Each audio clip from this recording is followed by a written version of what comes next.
Hi guys, tonight we step quietly into the endless sweep of a frozen North American plain. The sun is sinking, the air is turning cold river. Feels like ice against your cheeks. The wind is coming off the fields like a cold river, finding every gap in your clothes. You can hear the dry grass snapping under your boots. So before you get comfortable, take a moment to like the video and subscribe, but only if you genuinely enjoy what I do here, and if you want to let me know where you are listening from or what time it is where you are. I always love seeing those little snapshots of the world. Now dim the lights and let the story begin. You are standing in a world of white and grey. The sky is the colour of an old silver coin. It is flat and heavy, pressing down on the land. Every breath you take feels sharp. It is like breathing in tiny bits of glass. The air is so cold that the moisture inside your nose turns to ice. You can feel the skin on your face becoming tight. You pull your collar up, but the wind is clever. It finds its way in. It moves around your neck like a cold snake. You look down at your feet. You're wearing thick boots made of soft skin. These are moccasins. In the winter, people would make them extra big. They would line them with the thick, curly wool of a buffalo. This kept the toes from freezing. You can feel that wool now. It is soft and warm against your skin, even though the ground beneath you is harder than stone. The snow is not soft here. It has been blown by the wind until it is like crusty bread. It crunches with a loud snap every time you take a step. The sound is the only thing you can hear. There are no birds singing. There are no insects buzzing. The world has gone quiet for the winter. In the distance, you see a thin line of grey smoke. It is rising up into the cold sky. It looks like a long, thin finger pointing the way. That smoke is a sign of life. It means there is a fire. It means there are people nearby. You begin to walk toward it. Each step is a lot of work. Your legs feel heavy. The snow is deep in some places. Sometimes you sink in up to your knees. You have to lift your legs high to keep moving. The wind pushes against your chest. It wants to stop you, but you keep going. You can smell the smoke now. It does not smell like a forest fire. It smells sweet and rich. It is the smell of burning wood and dried grass. It is the smell of a home. As you get closer, you see the shapes of the village. These are tipis. They are tall, pointed tents made from many buffalo skins. The skins are stretched over long wooden poles. The poles meet at the top like fingers locked together. The village is tucked into a low spot in the land. This is a clever choice. Historical facts tell us that the people who lived on these plains always looked for a sheltered place to stay during the winter. They looked for a valley or a spot near a line of trees. These places helped to break the strength of the wind. They also needed to be near water and wood for the fire. You can see why they picked this spot. The wind feels a little bit softer here. The hills around the village act like a big wall. They protect the homes from the worst of the storm. The village is quiet. Most people are inside their homes, hiding from the falling light. The sun has almost disappeared now. The sky is turning a deep, dark blue. The snow begins to look purple in the shadows. You walk past a stack of firewood. The logs are piled high. They are covered in a thin layer of frost. You can see the marks where an axe has chopped the wood. This wood is life. Without it, the night would be an enemy. You move closer to the nearest tipi. You can see the light of the fire glowing through the skins. The whole tent looks like a big, warm lamp sitting in the snow. It is a beautiful sight. The yellow light is soft. It makes the buffalo skins look gold. You can see the shadows of people moving inside. They look like dark shapes dancing on the walls. You stop for a moment. You stand still in the deep snow. The wind sighs through the dry grass. It makes a sound like a soft whistle. You look up at the stars. They're starting to come out now. They look very bright and very cold. They are like tiny holes in the floor of heaven. In this big, open world, you feel very small, but the sight of the glowing tents makes you feel safe. You know that inside those walls, it is warm. You know there is a place for you to sit. You take a deep breath. The cold air is still sharp, but the smell of the smoke is stronger now. It pulls you toward the door. You think about the people who built these homes. They did not have bricks. They did not have glass. They only had what the land gave them. They had wood from the trees. They had skins from the buffalo. They had their own clever hands. With these simple things, they made a world where they could survive the longest nights. You look at the way the snow has piled up around the bottom of the tent. It looks like a white blanket. It helps to keep the cold wind from blowing under the edges. Everything has a purpose. Nothing is wasted. Your moccasins are wet on the outside now, but your feet are still warm. You reach out your hand, you touch the buffalo skin of the tipi. It feels rough and cold. It is thick, like heavy leather. You can feel the strength of it. It does not move when the wind hits it. It stands tall and firm. You find the opening. It is a flap of skin that hangs down over the door. You lift it just a little bit. A wave of warm air hits your face. It feels wonderful. It is the smell of dry earth and old wood. It is the warmth of 100 fires. You step inside, leaving the frozen plains behind. You stand just inside the door for a minute. Your eyes need to get used to the dim light. The only light comes from the fire in the very center of the floor. The flames are orange and red. They jump up and down. They cast long shadows that move across the ceiling. The air is thick and hazy with smoke, but it does not hurt your eyes. It feels soft. You hear the sound of the fire crackling. It is a friendly sound. It is like a small person clapping their hands. You feel your muscles start to relax. The tightness in your face goes away. You take off your heavy cloak. You shake the snow off it. The water drops turn to steam as they hit the warm air. You look around the room. It is a circle. Everything in this world is a circle. The tent is a circle. The fire is a circle. The way the people sit is a circle. It feels right. It feels like you're being held in a big hug. There are furs spread out on the ground. They look thick and soft. You want to lie down on them and close your eyes. But first, you just stand there. You listen to the quiet. Outside, the wind is still blowing. You can hear it rubbing against the outside of the tent. It sounds like a distant ocean. But in here, it is still. The air does not move. The warmth stays close to you. You are no longer in the frozen wild. You are in a place of rest. You have found the night shift of the past, and it is a place of peace. You watch a single spark fly up from the fire. It rises toward the hole in the ceiling, and then it is gone. You realize how much work it takes to stay warm. It is a dance between the people and the winter. And tonight, the people are winning. You move toward the fire, ready to begin your watch. You step back out of the door for a moment. You want to see how the whole village looks under the moon. The sky is very dark now, and the stars are even brighter. The village is shaped like a giant ring. This is the camp circle. It is a very clever way for people to live together when the weather is mean. Each home is part of a big, round wall. When the wind blows across the flat land, it hits the village like a wave hitting a boat. Because the homes are in a circle, they break the wind. They do not let the cold air rush straight through the middle of the camp. One teepee protects the next one, and that one protects the one after it. It is like a group of people holding hands to stand strong against a storm. Historical facts show us that many tribes, like the Sioux or the Cheyenne, used this camp circle for a long time. They called it a sacred hoop.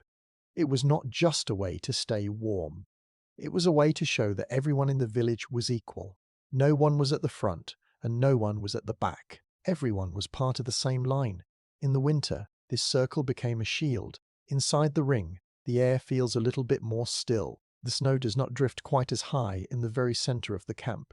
It is a place where children can walk from one house to another without getting lost in the white clouds of a blizzard. You walk slowly along the inner edge of the circle. Your boots make a soft crump sound in the snow. You look at the bottom of the teepees as you pass them. You see something interesting. There are big, heavy stones sitting all around the base of the tents. These are tent rings. In the summer, you might use wooden pegs to pin your house to the grass. But in the winter, the ground is as hard as a piece of iron. You cannot drive a wooden stick into frozen earth. So, the people use these heavy rocks instead. They find them in the dry riverbeds before the snow comes. These stones hold the heavy buffalo hides down, so the wind cannot lift them up. They keep your house from flying away like a giant bird in the night. You reach down and touch one. It is very cold and smooth. It feels solid and sure. The village is full of soft noises. You can hear a horse nearby.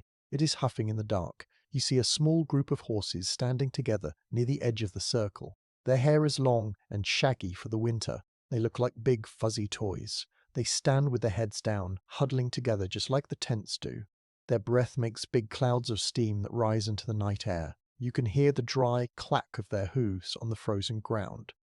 They're waiting for the morning just like you are. You look at the smoke holes at the top of the tipis. There are dozens of them, all in a ring.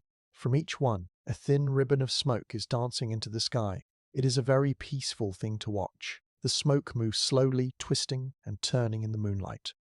You realize that every ribbon of smoke means there is a family sitting around a fire. There are mothers telling stories. There are fathers fixing tools. There are children sleeping under heavy furs. The whole village is breathing together. It feels like one big heart beating in the middle of the frozen plains. The air out here is very crisp. It smells like ice and dry wood. But every now and then, you catch a different smell. You smell roasted meat. You smell the earthy scent of the buffalo hides. You even smell the sweet scent of dried grass. Many people would stuff dried grass under their bedding to make it soft and to keep the cold from coming up through the floor. It smells like a summer field, even though the world is white and grey. You stop walking and stand perfectly still in the middle of the camp circle. This is a moment of deep silence. The wind has died down for just a minute. You can hear the earth itself. You can hear the faint tick of falling frost hitting the dry skins of the tents. You can hear the distant groan of a tree in the woods, heavy with ice. It is a very big silence. It makes you feel like you are the only person awake in the whole world. You look up at the Milky Way. It looks like a river of milk spilled across a black table. You feel small, but you do not feel lonely. The circle of homes is all around you. You are part of something strong. You look at the travois leaning against the side of a tipi. A travois is a simple tool used to move things. It is made of two long poles that are tied together. One end is pulled by a horse or a dog, and the other end drags on the ground. A flat frame is tied between the poles to hold the heavy tents and bundles. In the winter, these poles are often leaned against the tipi to give it more strength. They look like extra ribs for the house. You see a small dog sleeping near the travois. It is curled into a tight ball. Its nose is tucked under its tail to keep it warm. It does not even move when you walk by.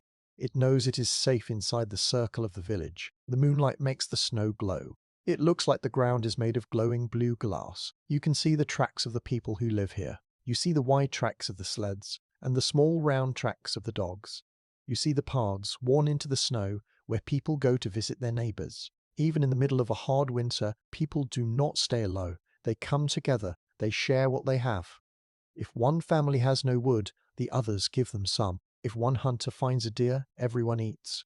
This is how the night shift of the past worked. It was not just about one person surviving.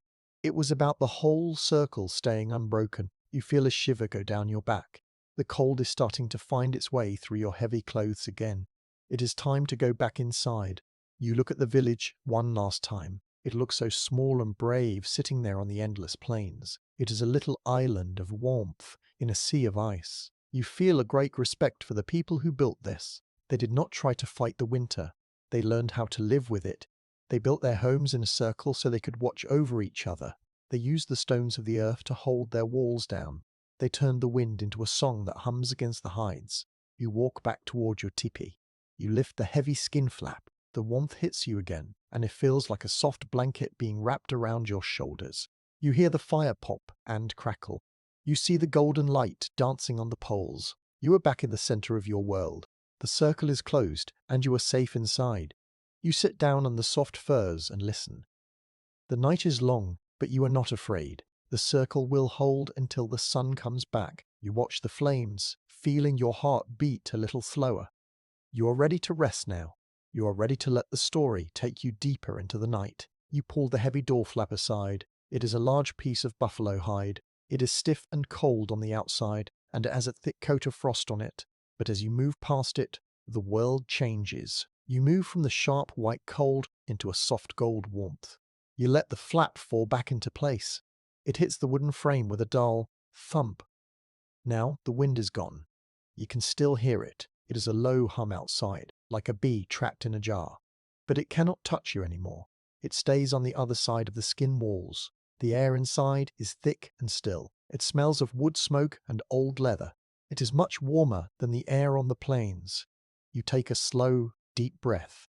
Your lungs do not sting anymore. The air feels moist and heavy in your chest. It is like being inside a warm cave or a deep, safe pocket. You look at the floor. It is made of dry, packed earth. Over the earth, there are mats made of woven grass. On top of the mats, there are thick furs. These layers keep the cold of the frozen ground from reaching your legs. They act like a big, soft cushion between you and the ice below.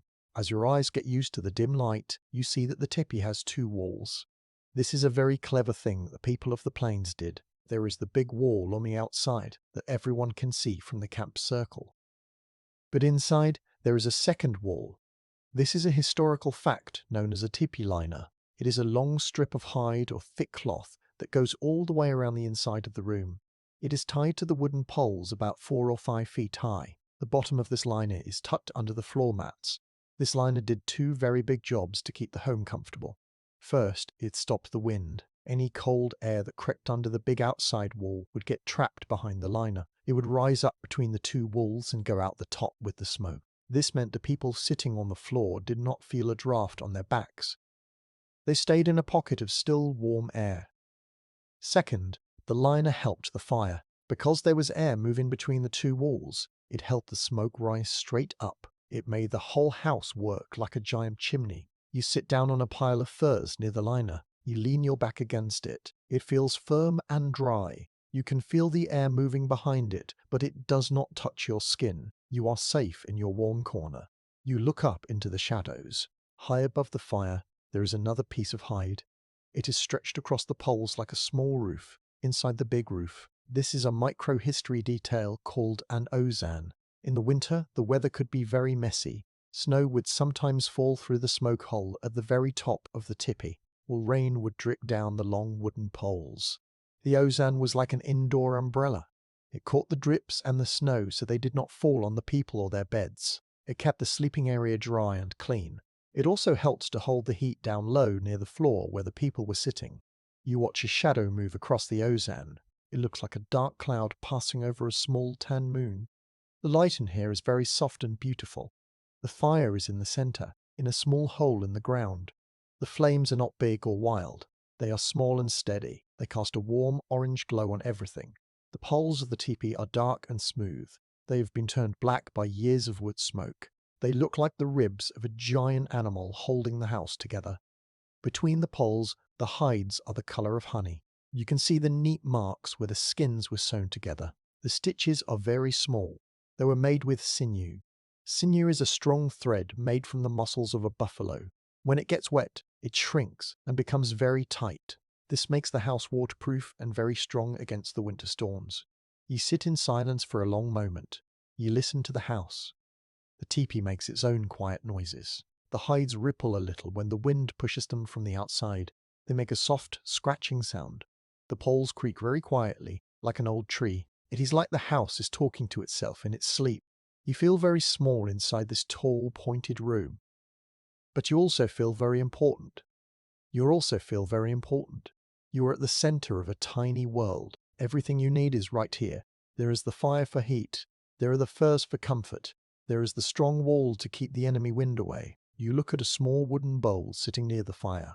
The bowl is carved from a tree knot and has a smooth, dark finish. It is filled with dried berries and bits of meat. This is called pemmican. It is a very strong food that stays good for a long time. People would eat it in the winter when fresh meat was hard to find. It is a mix of dried meat, fat, and sweet berries. It is heavy and fills your belly quickly, giving you the strength to stay warm. The sight of the bowl makes you feel full and safe. It reminds you that the people here were very good at planning for the long, cold months. The air grows even warmer as the fire settles into glowing coals. You take off your heavy fur hat. Your hair feels damp from the heat of the room. You can feel the warmth on your face like a gentle hand pressing against your skin. You look at the shadows on the wall. They move with the flames. Sometimes they look like tall trees in a forest. Sometimes they look like buffalo running across a field. Your eyes begin to feel a little bit heavy. The sound of the fire and the soft hum of the wind outside are like a lullaby. This is the magic of the hide walls. They are not just a tent. They are a barrier between life and death. Outside on the plains, a person would not last very long in the deep cold. But inside these walls, you can sit and think. You can dream. You can tell stories. The people who lived here understood the land. They did not try to hide from it or fight it. They used the skin of the buffalo to stay warm, just like the buffalo itself stays warm in a blizzard. They lived inside the animal that fed them and gave them everything they needed. You reach out and touch the floor mat beneath you. It is made of sweet grass. It smells like a summer day. It is a strange and lovely thing to smell summer in the middle of a winter storm. It reminds you that the cold will not last forever. The sun will come back and the grass will grow green again. But for now, you are happy to be here. You are happy to be in the warm gold light. You watch the smoke rise up higher and higher until it vanishes through the hole at the top. You feel the heavy weight of the furs under your body. You are sinking down into the softness. The night shift is quiet and peaceful. You are safe behind the hide walls, and you are ready for the night to carry you away. You move a little bit closer to the fire. It sits in a small, round pit in the very center of the floor. This fire is the heart of the home. It is like a small sun that lives inside the teepee. Without this fire, the house would be as cold as the plains outside, but with it, the room is full of life. You look at the edges of the fire pit. It is lined with smooth, grey stones. These stones are very important. They do not just sit there to look pretty. They have a big job to do. They soak up the heat from the flames all day and all night. Even when the fire burns low, the stones stay hot. They act like a warm heart that keeps beating after the fire has gone to sleep. If you were to touch one, it would feel very hot against your fingers. Historical facts tell us that the fire in a winter lodge was almost never allowed to go out. It was the duty of the family to keep it breathing. If the fire died, it was seen as a very sad thing. It meant the life of the home had stopped for a moment. Someone would always be watching the flames, even in the middle of the night. They would add a small log or a handful of dry grass when the light started to fade. This made sure that the people inside were never truly in the dark. The fire was like a silent friend who stayed awake while everyone else was dreaming. You watch the way the wood burns. The logs are thick and heavy. They are made from cottonwood trees that grow near the river. Cottonwood is a good wood for the winter because it burns slowly. It does not snap and pop as much as pine wood does. You see a small piece of wood sitting near the edge of the pit. This is a microhistory detail called a fire poker or a tending stick. It is a long, straight branch that has been peeled until it is smooth and white. The end of it is charred black from being pushed into the coals. The stick is used to move the logs around so the air can get to the flames. You pick it up. It feels light in your hand. You push a glowing ember back into the middle of the pit. A tiny cloud of grey ash rises up and then disappears. The fire makes a very soft noise. It is a low hiss and a quiet crackle. Sometimes a small bubble of sap inside the wood gets hot and bursts. It makes a sharp pop sound that echoes against the hide walls. This sound makes you feel very safe. It is a busy sound in a very quiet world. You watch the flames dance. They are many different colours. At the bottom, where the wood is hottest, the flames are a bright, clear blue. Above the blue, they turn into a deep, rich gold. At the very tips, the flames are orange and red, flickering like the tongues of small animals. The light moves across the floor, catching the edges of the furs and the smooth poles of the house. You hold your hands out toward the warmth. You can feel the heat pressing into your palms. It feels like a solid weight. It is a wonderful feeling. You remember how cold your fingers were just a little while ago. Now, they feel soft and flexible again. The heat moves up your arms and into your chest. It makes you want to take deep, slow breaths. You look up at the ceiling of the teepee. The light from the fire makes the hides glow. Because the skins are thin and pale, the light shines through them a little bit. If someone was standing outside in the snow, they would see the whole teepee glowing like a giant lantern. But in here, the light is trapped. It bounces off the walls and fills every corner with a golden haze. There is a moment of deep silence. The wind outside has stopped for a second. The only thing you can hear is the fire. You sit very still, watching a single spark. It is a tiny glowing dot of orange. It flies up from a log and begins to rise. It moves in a slow circle, caught in the warm air that is moving toward the roof. You watch it go higher and higher. It passes the cross poles. It passes the edges of the ozone roof. It floats toward the dark opening at the very top. For a second, it hangs there against the black sky, and then it is gone. It has gone out into the winter night to join the stars. Watching that spark makes you feel very calm. It reminds you that the heat is always moving, always flowing from the fire to the world outside. The smell of the fire is very deep. It is not just the smell of wood. You can smell the sage and the sweetgrass that have been tossed onto the coals. These plants were burned to make the air smell fresh and to help the people feel peaceful. The smell is earthy and sweet. It clings to your hair and your clothes. It is a smell that you will carry with you for a long time. Even when you leave this place, the scent of the winter fire will remind you of this warm circle. You look at a small pile of tinder sitting near your feet. Tinder is the stuff used to start a fire. This pile is made of shredded cedar bark. It looks like a bunch of soft red hair. It is very dry and would catch a spark in a single second. The people here were very careful to keep their tinder dry. They kept it in a small leather pouch near the fire so it would always be ready. You feel the warmth making your eyes heavy. The light of the fire is so steady and so gold. It is hard to look away from it. You think about how this fire is the only thing standing between you and the frozen plains. It is a small thing, but it is very strong. It turns the dark night into a time of rest. It turns the cold house into a home. You see the shadow of your own hand on the wall. It looks giant and soft. You move your fingers and the shadow moves with you.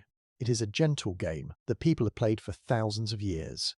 Sitting by a fire, watching the light change, and feeling the heat on their skin. The fire is starting to sink down into red coals. These coals are even hotter than the flames. They look like small glowing jewels buried in the ash. You know that they will stay hot for a long time. You can feel the heat from them even now. It is a deep, glowing warmth that reaches right into your bones. You sit back on the furs, letting the fire do its work. The darkness is kept at the edges of the room. It cannot come near the center. The circle of light is a safe place.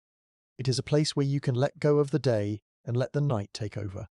You listen to the quiet huff of the fire as it breathes. You feel the stones near the pit radiating their stored heat. Everything is working together to keep you safe. You close your eyes for a moment, just feeling the orange light through your eyelids. The heart of the home is beating steady and strong, and you are resting in its warm glow. You move your hand away from the fire and reach out toward the wall of the lodge. The wall is not made of wood or stone. It is made of the skin of the buffalo. You press your fingers against the surface. It feels very thick and very strong. It is like touching a piece of heavy armor that has been wrapped around your home. On the outside, where the winter wind is blowing, the hide is cold and stiff, but on the inside, where the firelight hits it, the skin feels dry and smooth. It has a deep, earthy smell. It is the smell of the animal that once lived on these same plains. This wall is the only thing that stands between you and the biting cold of the dark night. It is a shield that never sleeps. Historical facts tell us that it took a lot of work to make just one of these homes. A large tipi like this one was usually made from 14 to 20 buffalo skins. Each skin had to be prepared with great care.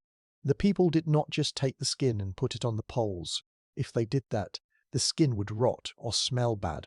It had to be cleaned and softened. The women of the village were the ones who did most of this hard work. They would spend many days stretching the hides out on the ground and scraping them until they were perfect. You look closely at a spot on the wall where the light is bright. You can see the texture of the leather. It is not perfectly flat. It has tiny bumps and lines that show where the animal's hair used to grow.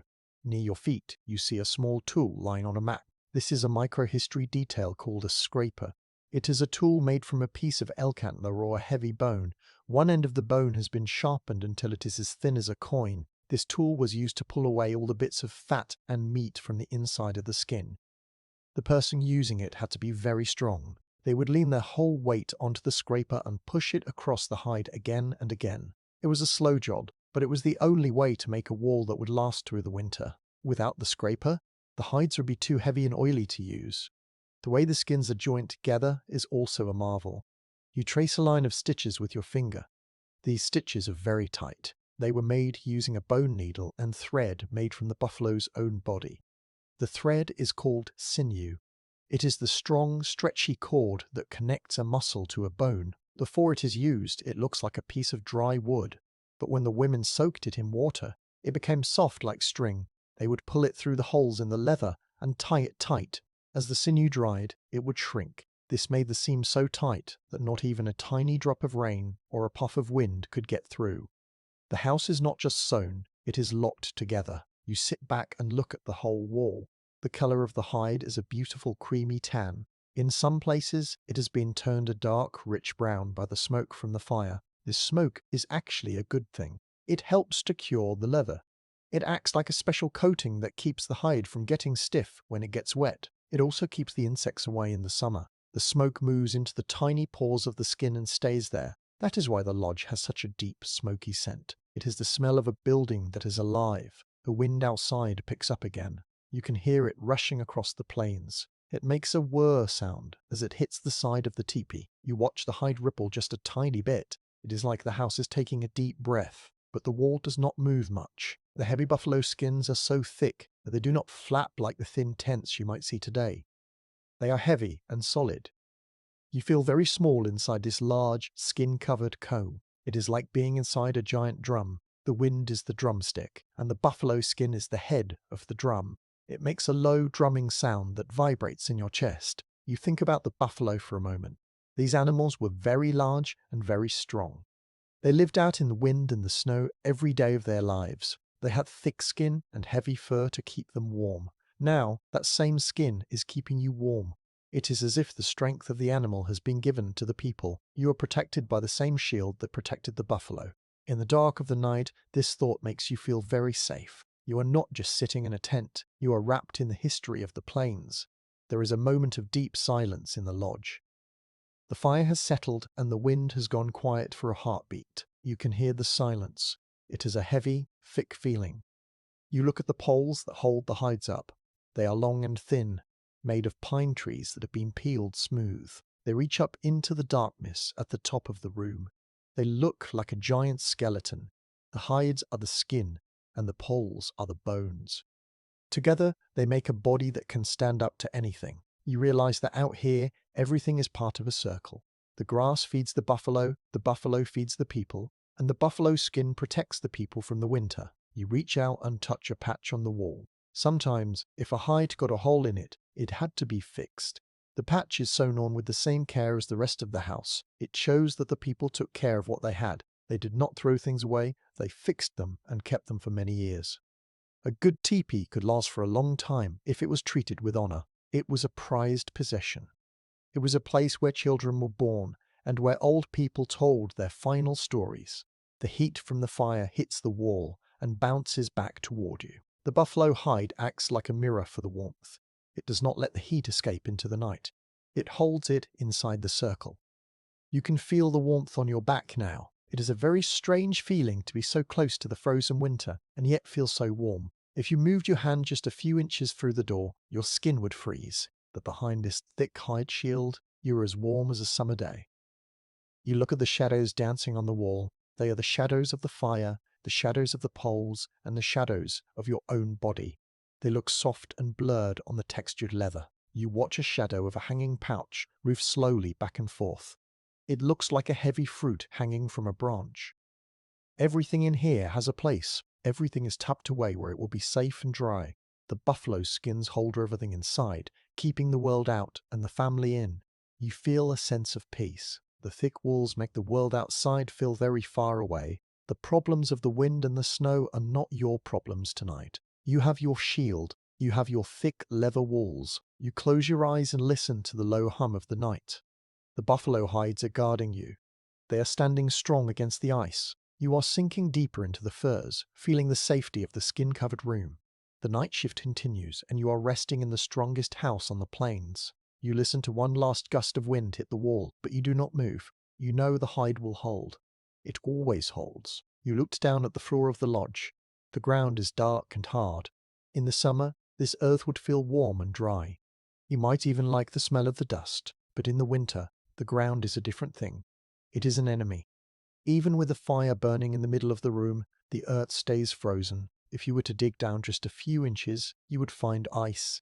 The cold lives deep in the dirt. It is like a hungry ghost that wants to steal the heat from your body. If you lie down directly on the ground, the cold will move up into your bones. It will make your muscles stiff and your heart slow. The people of the plains were very clever. They knew they could not sleep on the earth. They had to find a way to lift themselves up. They had to build a place that was dry and safe. You walk over to the side of the tipi. Here, away from the fire, you see the sleeping places. They are not like the beds you might know. They are raised platforms. A historical fact about these winter homes is that the people used wood and grass to build beds that sat off the frozen ground. By lifting the bed just a few inches or a foot high, they created a gap of air. This air acted like a wall. It stopped the cold from the earth from reaching the person sleeping. It also kept the bedding dry. If snow melted near the walls or if damp air came in, the water would stay on the floor. The person in the bed stayed high and dry. This simple idea saved many lives during the long, freezing nights. You reach down and touch the edge of one of these bed frames. It is made from long, thin poles of willow. Willow is a very good wood for this. It is strong, but it also bends. It has a bit of a spring to it, like a modern mattress. You can see how the poles have been tied together. They use the same sinew thread that holds the walls together. The knots are tight and neat. You run your hand along the willow bark. It feels slightly rough and very cool. It has a clean, woody smell that reminds you of the riverbank where the trees grow. On top of the willow poles, there are many layers. First, there are thick mats made of woven reeds or long grass. These mats are very important. They are the first layer of protection. They are thick and springy. They make the bed feel soft, but they also trap air. You can see the way the grass has been braided together. It is a slow, careful job to make a mat like this. Each one is a gift of hard work. You press your hand into the mat. It gives way a little bit, then pushes back. It feels much better than the hard dirt of the floor. Now, you see a special piece of furniture sitting at the head of the bed. This is a micro-history detail called a willow backrest. It is a beautiful object. It looks like a long triangular mat made of very thin willow sticks. The sticks are all the same size, and they are held together with threads of skin or sinew. The whole thing is propped up by a wooden tripod, which is a stand with 3 legs. This backrest allows you to sit up in bed. You can lean against it while you eat or while you listen to stories. It is very comfortable because the willow sticks flex when you lean back. It is decorated with small bits of dyed porcupine quills or colourful cloth. Even in a world of survival, people wanted their things to look pretty. They wanted their homes to feel like a place of honour. You lean against the backrest for a moment. It supports your spine perfectly. It makes you feel like a king in your own small castle. The lodge is very quiet now. You sit on the edge of the raised bed and look around. This is a moment of atmospheric silence. The only sound is the fire breathing in the center of the room. You can hear the tiny tink of the willow sticks as they settle under your weight. You look at the floor between your bed and the fire. The light from the flames makes the shadows of the bedpoles look long and thin. They look like the fingers of a giant hand stretched across the mats. You realize that you are sitting in a very safe place. Below you is the ice, around you is the wind, above you is the dark sky. But here, on your raised willow frame, you are tucked away in a warm pocket of the world. You think about how much work it took to gather all this wood. In the autumn, before the deep snow arrived, the families would go to the river. They would look for the best willow branches. They had to be straight and strong. They would cut them and carry them back to the camp. They would peel the bark or leave it on, depending on what they wanted to make. Every piece of the bed was chosen with care. Nothing was done in a hurry. The people knew that a well-made bed was the difference between a good night of rest and a night of shivering. They respected the wood, and in return, the wood kept them safe. You look at the grass mats again. You can see bits of dried flowers caught in the weave. There is a tiny, yellow petal from a summer daisy. It is a small thing, but it makes you feel a soft warmth in your heart. It is a piece of the sun that has been trapped in the grass. It reminds you that the seasons are a big circle. The summer grass is now your winter bed. The winter snow will soon become the spring rain that feeds the new grass. You are sitting in the middle of that circle. You are part of the story of the land. The height of the bed makes the room feel different. When you sit on the floor, the fire is right in front of your face. But when you sit on the raised platform, you are looking down at the flames. You can see the whole circle of the lodge better. You can see the pots tucked near the stones. You can see the bags of food hanging from the poles. You can see the children curled up in their own nests of fur. From up here, the village feels very organized. Everything has a spot. Everything is tidy. It has to be this way when many people live in a small space. A tidy house is a calm house. You move your feet back and forth on the grass mat. The sound is like a soft whisper. Shh. It is a very relaxing sound. It makes you feel like the bed is telling you to be quiet and rest. You feel the tension leaving your legs. The walk through the deep snow was very hard. Your muscles are tired. But as you sit on this clever willow frame, you feel the tiredness start to melt away. The bed is doing its job. It is holding you up, away from the cold, away from the hard earth. You look at the tripod that holds your backrest. It is made of 3 straight branches of cherry wood. The wood is a dark reddish-brown color. It has been polished until it shines in the firelight. You can see the marks where the branches were tied at the top. The knot is a piece of soft buckskin, which is leather made from a deer. It is tied in a way that is easy to undo if the family needs to move. This is the secret of the Plains people. Their homes were strong, but they were also light. They could pack up this whole bed, the mats, the willow frame, and the backrest in just a few minutes. They could load it onto a travois and move to a new spot if the wood or the food ran out. You reach out and touch a single reed in the floor mat. It is smooth and cool. It feels like a piece of polished bone. You think about the hands that wove this.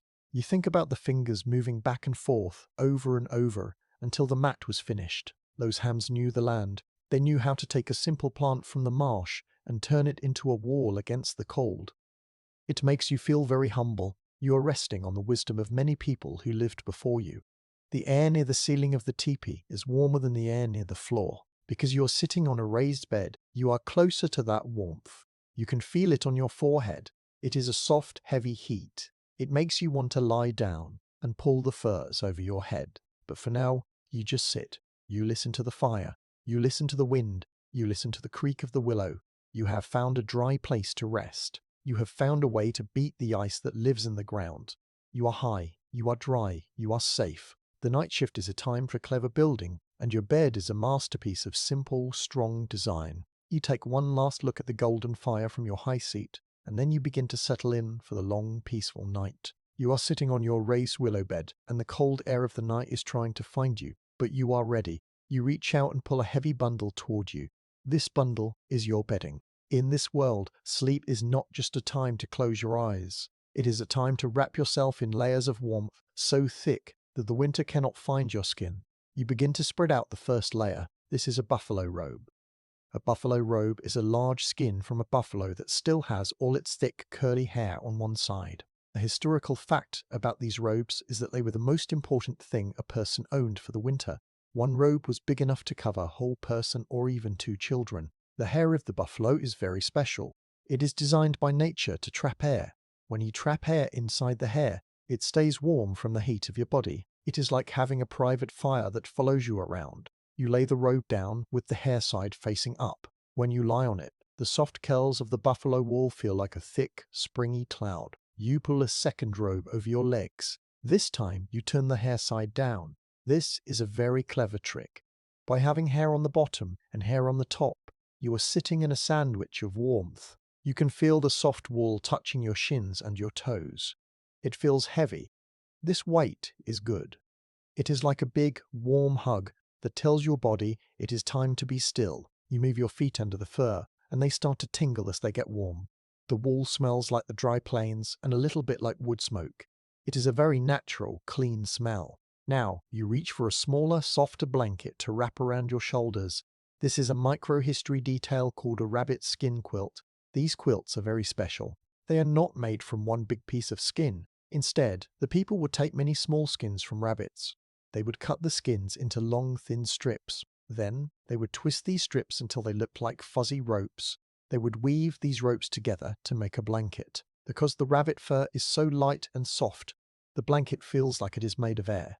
It is very warm because it has thousands of tiny pockets of air trapped in the weave. You pull the rabbit skin quilt up to your chin. It feels as soft as silk against your skin. It is much lighter than the buffalo robe, but it is just as warm. The lodge is very quiet now. You lie back against your willow backrest and let the layers settle around you. This is a moment of atmospheric silence. The fire has burned down to a deep red glow. The light is dim and soft. You can hear the wind rubbing against the outside of the tipi. It makes a sound like a giant cat purring. Inside, everything is still. You can hear your own heart beating. Thump, thump, thump. It sounds slow and steady. You feel like you are tucked away in a secret den. The world of snow and ice feels 1,000,000 miles away. You are safe in your 1,000,000 miles away. You are safe in your nest of fur. You look at the edge of your blankets. You see a layer that is different from the rest. This is a feather blanket. People would gather the soft, downy feathers from geese and ducks during the autumn when the birds moved south. They would sew these feathers into a thin bag made of soft deerskin. It is very squishy and very warm. It is like a modern sleeping bag, but it is made entirely from the land. You move your hand over the feather blanket. You can hear the tiny crinkle of the feathers moving inside the skin. It is a very peaceful sound. It makes you think of the birds flying over the river and the sun reflecting off the water. Everything you are touching came from an animal that lived on the plains with you. You are wrapped in the life of the buffalo, the rabbit, and the goose. It makes you feel a deep respect for these creatures. They gave their skins and their feathers so that you could sleep through the frozen night. You feel like you are part of a big family of living things. You are not just a person in a tent. You are a part of the earth. The furs and feathers hold the heat of the fire and the heat of your own blood. They keep it close to you like a treasure. You look up at the poles of the tipi. The firelight is so low now that the top of the room is hidden in deep shadow. It looks like you are lying at the bottom of a tall, dark cave, but you are not afraid. The darkness feels friendly. It is like a soft black blanket that covers the world so it can rest. You pull your furs higher until only your nose is peeking out. The air in the lodge is cool now, but your body is toasty warm. You feel like a small seed buried deep in the ground, waiting for the spring. You think about the work it took to make all these blankets. The women of the village spent many hours sewing and weaving. They used bone needles to pull the sinew thread through the heavy hides. They used their fingers to twist the rabbit fur into ropes. Every stitch was a prayer for warmth. Every blanket was a way to say, "I love you" to their family. You can feel that care in the weight of the covers. You are being held by the work of many hands. It makes you feel very loved and very safe. The fire makes a final pop, and a tiny blue flame jumps up for a second. In that light, you see the patterns on the inside of the buffalo robes. Some of them have been painted with bright colors. There are pictures of horses, stars, and hunters. These pictures tell the story of the family. They are like a book that you can wrap around your body. You close your eyes and imagine the horses running across the grass. You imagine the hunters standing strong in the sun. These stories move into your mind and become part of your dreams. You feel your breathing get slower and deeper. The warmth of the fur is making you very sleepy. It is a heavy, golden sleepiness that feels like honey. You are no longer thinking about the cold or the wind. You are only thinking about the soft fur and the gentle weight of the blankets. The night shift is a time for deep rest, and you have the best bed in the world. You have the strength of the buffalo and the softness of the rabbit to guard you. You listen to the wind one last time. It sounds far away now, like a memory. You are in your own little world, high off the ground, tucked into your furs. The circle of the lodge is all around you, and the circle of the blankets is even closer. You feel a sense of perfect peace. You are warm, you are dry, and you are ready to let the night take you away. You sink down into the soft, springy mattress of willow and grass. You feel the rabbit fur against your cheek. You are ready to dream. The long winter night is here, but you are wrapped in a shield of warmth that the cold can never break. You take a final, deep breath of the smoky air and let your eyes close tight. The watch continues, but you are resting now, safe in the heart of the past. You are lying deep in your furs, but you are not the only one awake in the lodge. In the center of the room, a shadow moves. It is the person on the night shift. They're sitting quietly by the fire pit. While the rest of the village sleeps, this person has a very important job. They are the fire watcher. Their duty is to make sure the flames do not die out and the home stays warm until the sun comes back. They sit very still, wrapped in a heavy cloak, watching the red heart of the coals. A historical fact about the night shift in Winter Village is that families would take turns staying awake. This was not a job for just one person all night. Usually, a father, a mother, or an older child would watch the fire for a few hours. When they got tired, they would wake up the next person with a gentle touch on the shoulder. This way, someone was always guarding the warmth. This was a heavy responsibility. In the middle of a blizzard, if the fire went out, the teepee would become dangerously cold in a very short time. The fire watcher was the shield that kept the frost away from the sleeping children. You watch the fire watcher reach out for a piece of wood. They do not just throw a big log onto the fire. That would make too much smoke and might wake people up. Instead, they are very careful. They pick up a small dry branch and tuck it into the glowing coals. This is a micro-history detail called feeding the embers. The watcher uses a small wooden tool or their hands to place the wood exactly where the heat is strongest. They want a steady, low heat, not a big, bright flame. A small fire is easier to control and uses less wood. This slow burning is what keeps the lodge comfortable all through the long hours of the dark. The watcher is very quiet. They move like a shadow. You hear the tiny clink of a stone as they move the fire poker.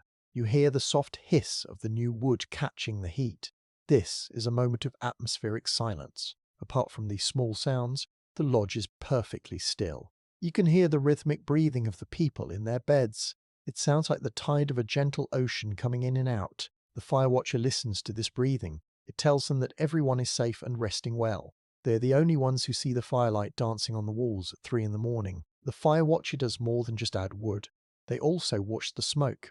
They look up at the top of the tipi to make sure the smoke is going out the hole properly. If the wind changes direction outside, the smoke might start to swirl back down into the room. If that happens, the watcher has to act fast. They have to use the long poles on the outside of the tipi to move the smoke flaps. These are the 2 big ears of skin at the very top of the house. By moving these flaps, the watcher can block the wind and help the smoke rise again. It is a clever game of hide and seek with the wind. You see the fire watcher take a small sip of water from a skin bag. They are staying alert, even though their eyes might feel heavy. They might be thinking about the stories they heard earlier in the evening, or they might be listening to the sounds of the night outside. They can hear the owls hooting in the trees by the river. They can hear the snow hitting the hide walls with a soft patter-patter. To the fire watcher, these sounds are like a map. They know exactly what the weather is doing without even looking outside. Sometimes the fire watcher will use this quiet time to do a little bit of work. You see them picking up a piece of leather and a small bone awl. An awl is a sharp, pointy tool used to poke holes in skin. They might be fixing a small tear in a moccasin or softening a piece of thong. The work is slow and rhythmic. Poke, pull, poke, pull. The sound is very soothing. It is the sound of a person taking care of their family while they sleep. It makes you feel very cared for. You know that while you're drifting in your dreams, there is a pair of eyes watching the light. The light from the fire is very low. It is a deep, pulsing red.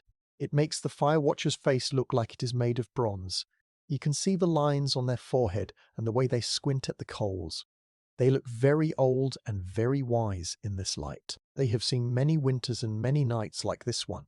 They know that the morning will come, but they also know that the night must be respected. They do not hurry the time. They sit with the silence and the heat, keeping the world in balance. You feel a sense of great peace. You know that if the room gets too cold, the watcher will add more wood. You know that if the smoke gets too thick, the watcher will fix the flaps. You do not have to worry about anything. You can just let your body sink into the furs. The duty of the fire watcher is a gift to the rest of the house. It is a way of saying that no one is ever truly alone. Even in the deepest, darkest part of the winter night, someone is awake, someone is tending the flame, and someone is keeping the light alive. The watcher moves a log with the tending stick. A few sparks fly up, swirling in the air like tiny orange birds. They rise toward the smoke hole and vanish. The watcher watches them go, then settles back into their seat. They wrap their buffalo robe tighter around their shoulders. The cold air from the edges of the tipi tries to creep in, but the fire pushes it back. The circle of warmth is small, but it is strong. It is a fortress made of light. You close your eyes and listen to the final sounds of the watch. The crackle of a dry twig.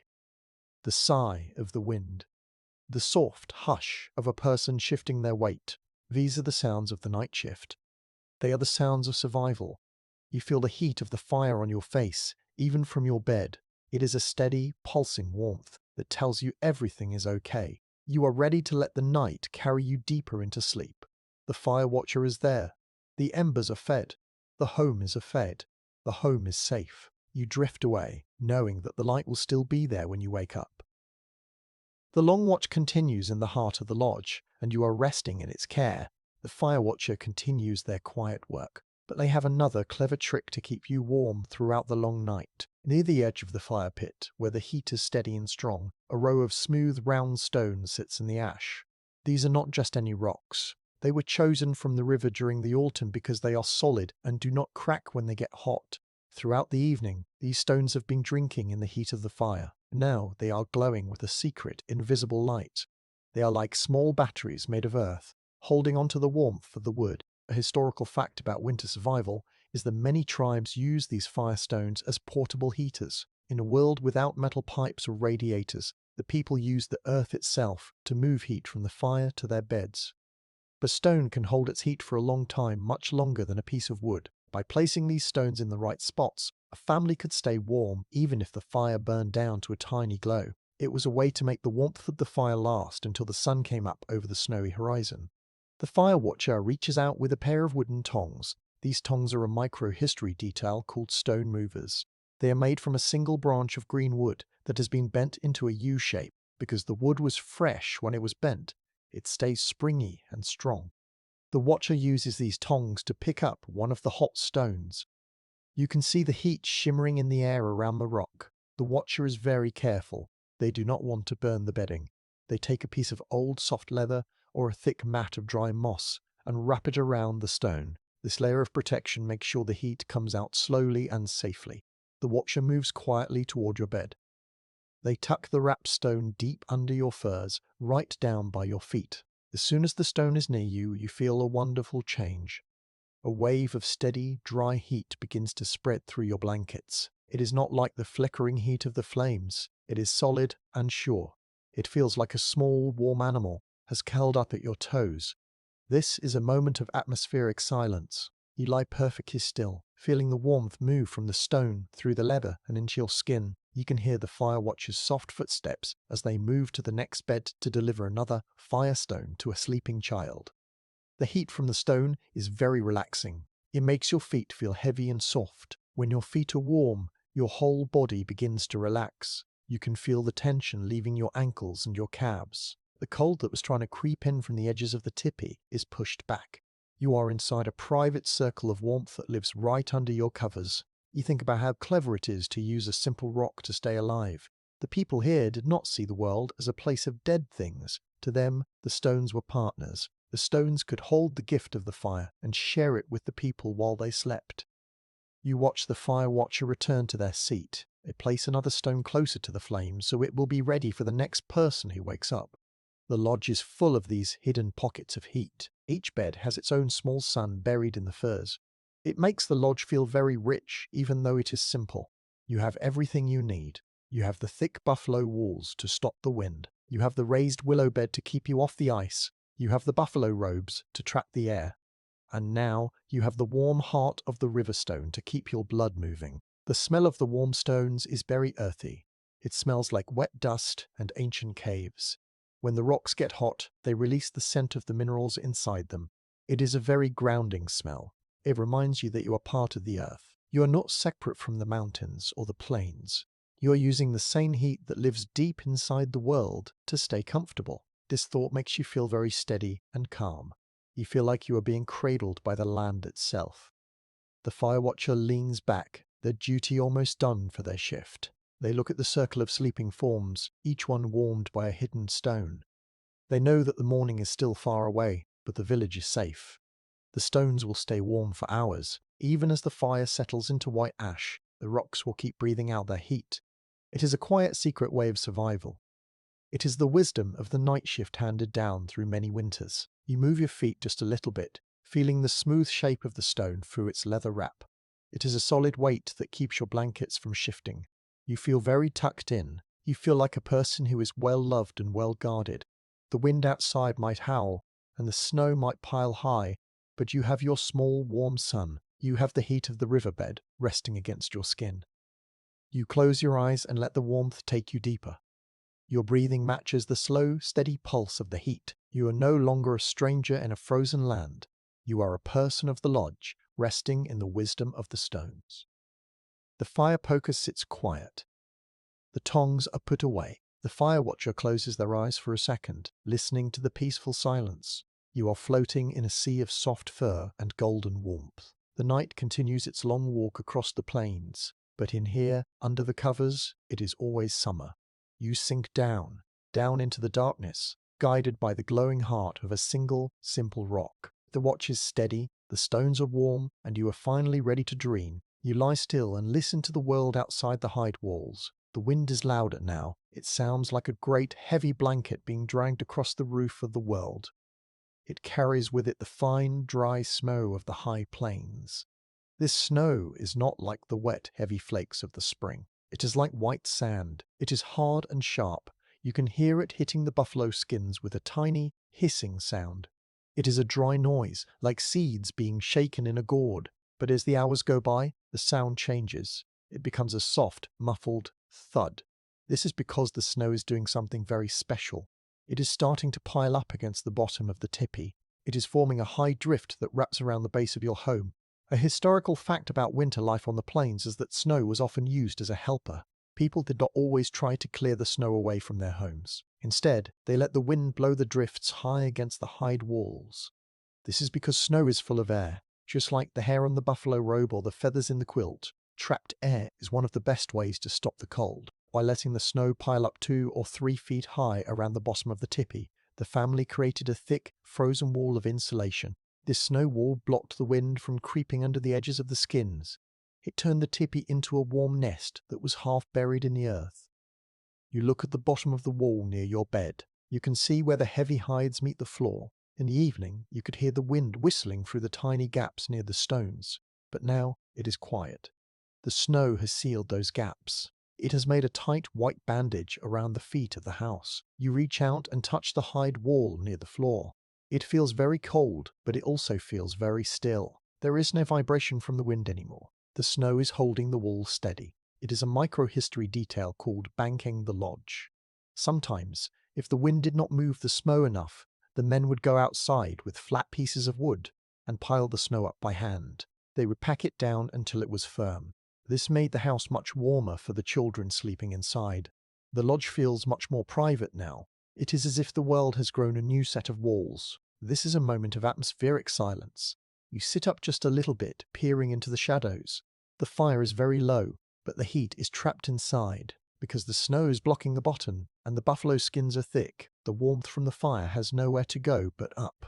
It fills the room like water filling a cup. You can feel the air is heavy and still. It does not move when you move. It stays close to you, keeping you tucked in. You hear the faint crump of a large piece of snow falling from a nearby tree. The sound is dull and distant. It feels like you are living inside a big, soft cloud. You think about the snow in a new way. Earlier, when you were walking toward the village, the snow felt like an enemy. It tried to trip you. It tried to freeze your skin. But now, the snow has become a friend. It is guarding your door. It is keeping the cold wind out so that you can sleep. It is a strange thing to think that the same ice that could kill a person is also the thing keeping them warm. It reminds you that the people of the plains knew how to turn everything to their advantage. They did not see the winter as something to be feared. They saw it as something to be understood. They knew that if you respect the snow, it will take care of you. You look at the poles that reach up toward the smoke hole. They look very tall in the dim light. You can see a few tiny snowflakes drifting down through the opening at the top. They look like tiny stars falling from the sky. They do not bother you. They melt before they even hit the floor. The heat from the fire rises up and catches them, turning them into a fine mist. You watch one flake dance in the warm air, spinning in circles until it vanishes. It is a very peaceful thing to watch. It makes you feel like the house is breathing. The smell of the lodge has changed a little bit too. It still smells of smoke and leather, but now there is a crisp, clean scent coming from the edges. It is the smell of the frozen snow pressing against the hides. It is a very fresh smell, like cold water from a mountain stream. It mixes with the warm, earthy smell of the grass mats and the buffalo wool. It is the scent of a perfect winter night. You take a slow breath, enjoying the way the air feels in your lungs. It is no longer sharp or dry. It is soft and calm. You feel the weight of the snow outside. You can imagine the white drifts rising higher and higher. In some winters, the snow would go all the way up to the top of the door. The people would have to dig a tunnel to get out in the morning. Being buried in the snow sounds scary, but to the people of the lodge, it was a blessing. A buried house is a warm house. It is like being a bear in a den. You are hidden away where the storm cannot find you. You are part of the quiet earth. The fire watcher adds one last small piece of wood to the coals. They look at the walls and nod. They can tell by the sound of the wind that the banking is thick and strong. The lodge is doing its job. The family is safe. You see the watcher pull their own robe closer and lean back. They are listening to the muffled world. The roar of the wind has become a hum. The clack of the poles has become a click.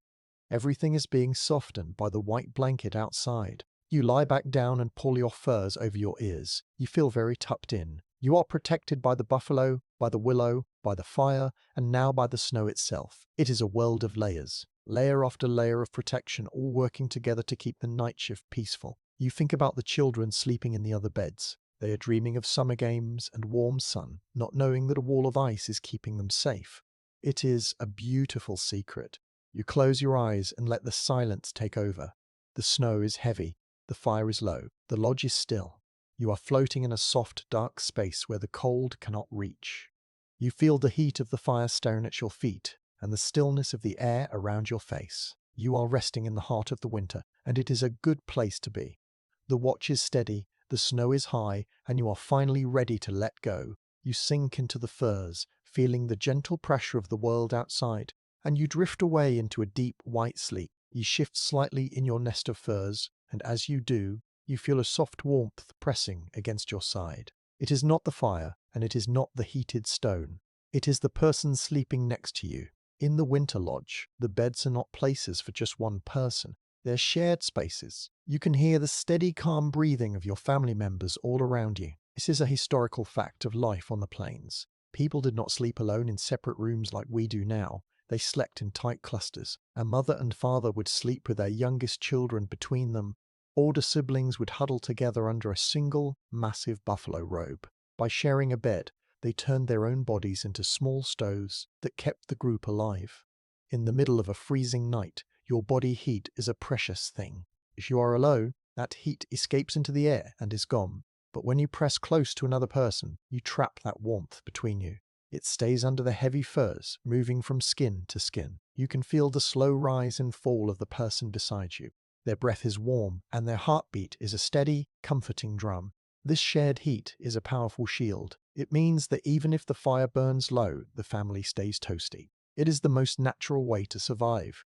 You are not just a group of people. You are a single huddle of warmth against the dark. You look across the lodge in the dim light. You see a microhistory detail called a bed bolster. This is a long, narrow bag made of soft deerskin and stuffed with the downy hair of a buffalo or dried moss. It is used like a long pillow that runs down the middle of the bed. It gives everyone a soft place to rest their heads, but it also helps to close any gaps where the cold air might try to sneak in. You see a mother reach out in her sleep to pull a small child closer to her chest. She tucks the bolster against the child's back, sealing them into a warm pocket. It is a quiet act of love that happens 100 times every night. The lodge is filled with the sounds of this communal sleep. There is a moment of atmospheric silence where you can hear the symphony of a whole family resting. You hear a soft snore from an uncle across the circle. You hear the rustle of a heavy robe as a teenager turns over. You hear the tiny sigh of a baby. These sounds do not bother you. In fact, they make you feel safe. In the big empty wilderness outside, silence can be a scary thing. It means you are alone. But here, the noises of other people mean you are part of a pack. You are guarded. You are guarded. You know that if you were to reach out your hand in the dark, you would find another warm hand to hold. You think about how this closeness changes the way you feel about the winter. On your own, the cold feels like a giant monster. But when you are huddled with your family, the cold feels like something you can beat. You are sharing the burden of the night. If one person gets a bit chilly, the others warm them up. If a child wakes up from a bad dream, they're already in their mother's arms. There is no space for fear to grow when you are this close. The warmth of the body is not just physical, it is emotional.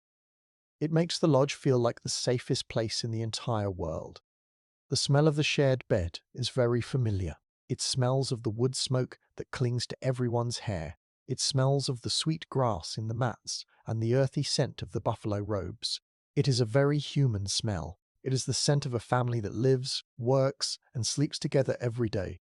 To an outsider, it might feel crowded, but to you, it feels like home. It is the smell of belonging. You take a deep breath, and it feels like the air is full of the life of the people around you. You look up at the shadows of the lodge poles. They lean inward, meeting at the top. The people in the beds lean inward too, meeting at the heart of the home. Everything in the village is designed to bring people together. The camp is a circle. The lodge is a circle. The fire is a circle. And the family is the smallest, warmest circle of all. You realize that the night shift is not just about staying awake to watch the fire. It is about staying together to watch over each other. The fire watcher, sitting by the embers, looks over at the beds. They see the piles of fur rising and falling. They see the heads tucked together. They know that as long as the family stays close, the winter cannot win. They might even feel a little bit of that warmth from across the room. The sight of a family sleeping in peace is enough to keep a watcher's heart warm through the coldest hour. It is why they stay awake. It is why they tend the flames. You pull the edge of the buffalo robe up a little higher. You feel the soft hair of the robe and the soft skin of the person beside you. Your shoulders relax. Your jaw unclenches. You are no longer fighting the night.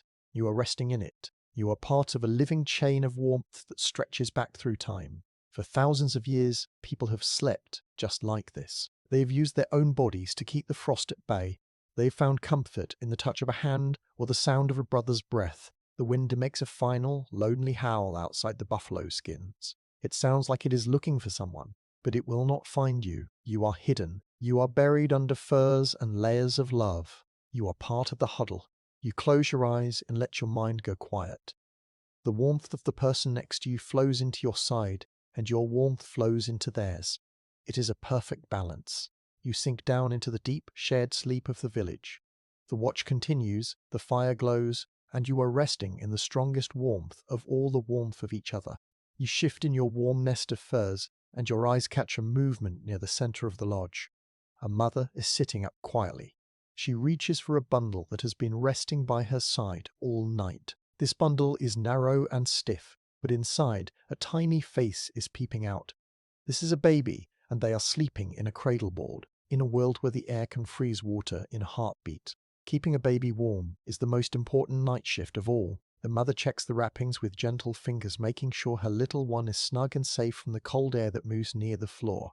A historical fact about the people of the plains is that they used these cradle boards to keep their infants safe during travel and rest. A cradle board is a wooden frame, often made of cedar or pine, that acts like a protective shell.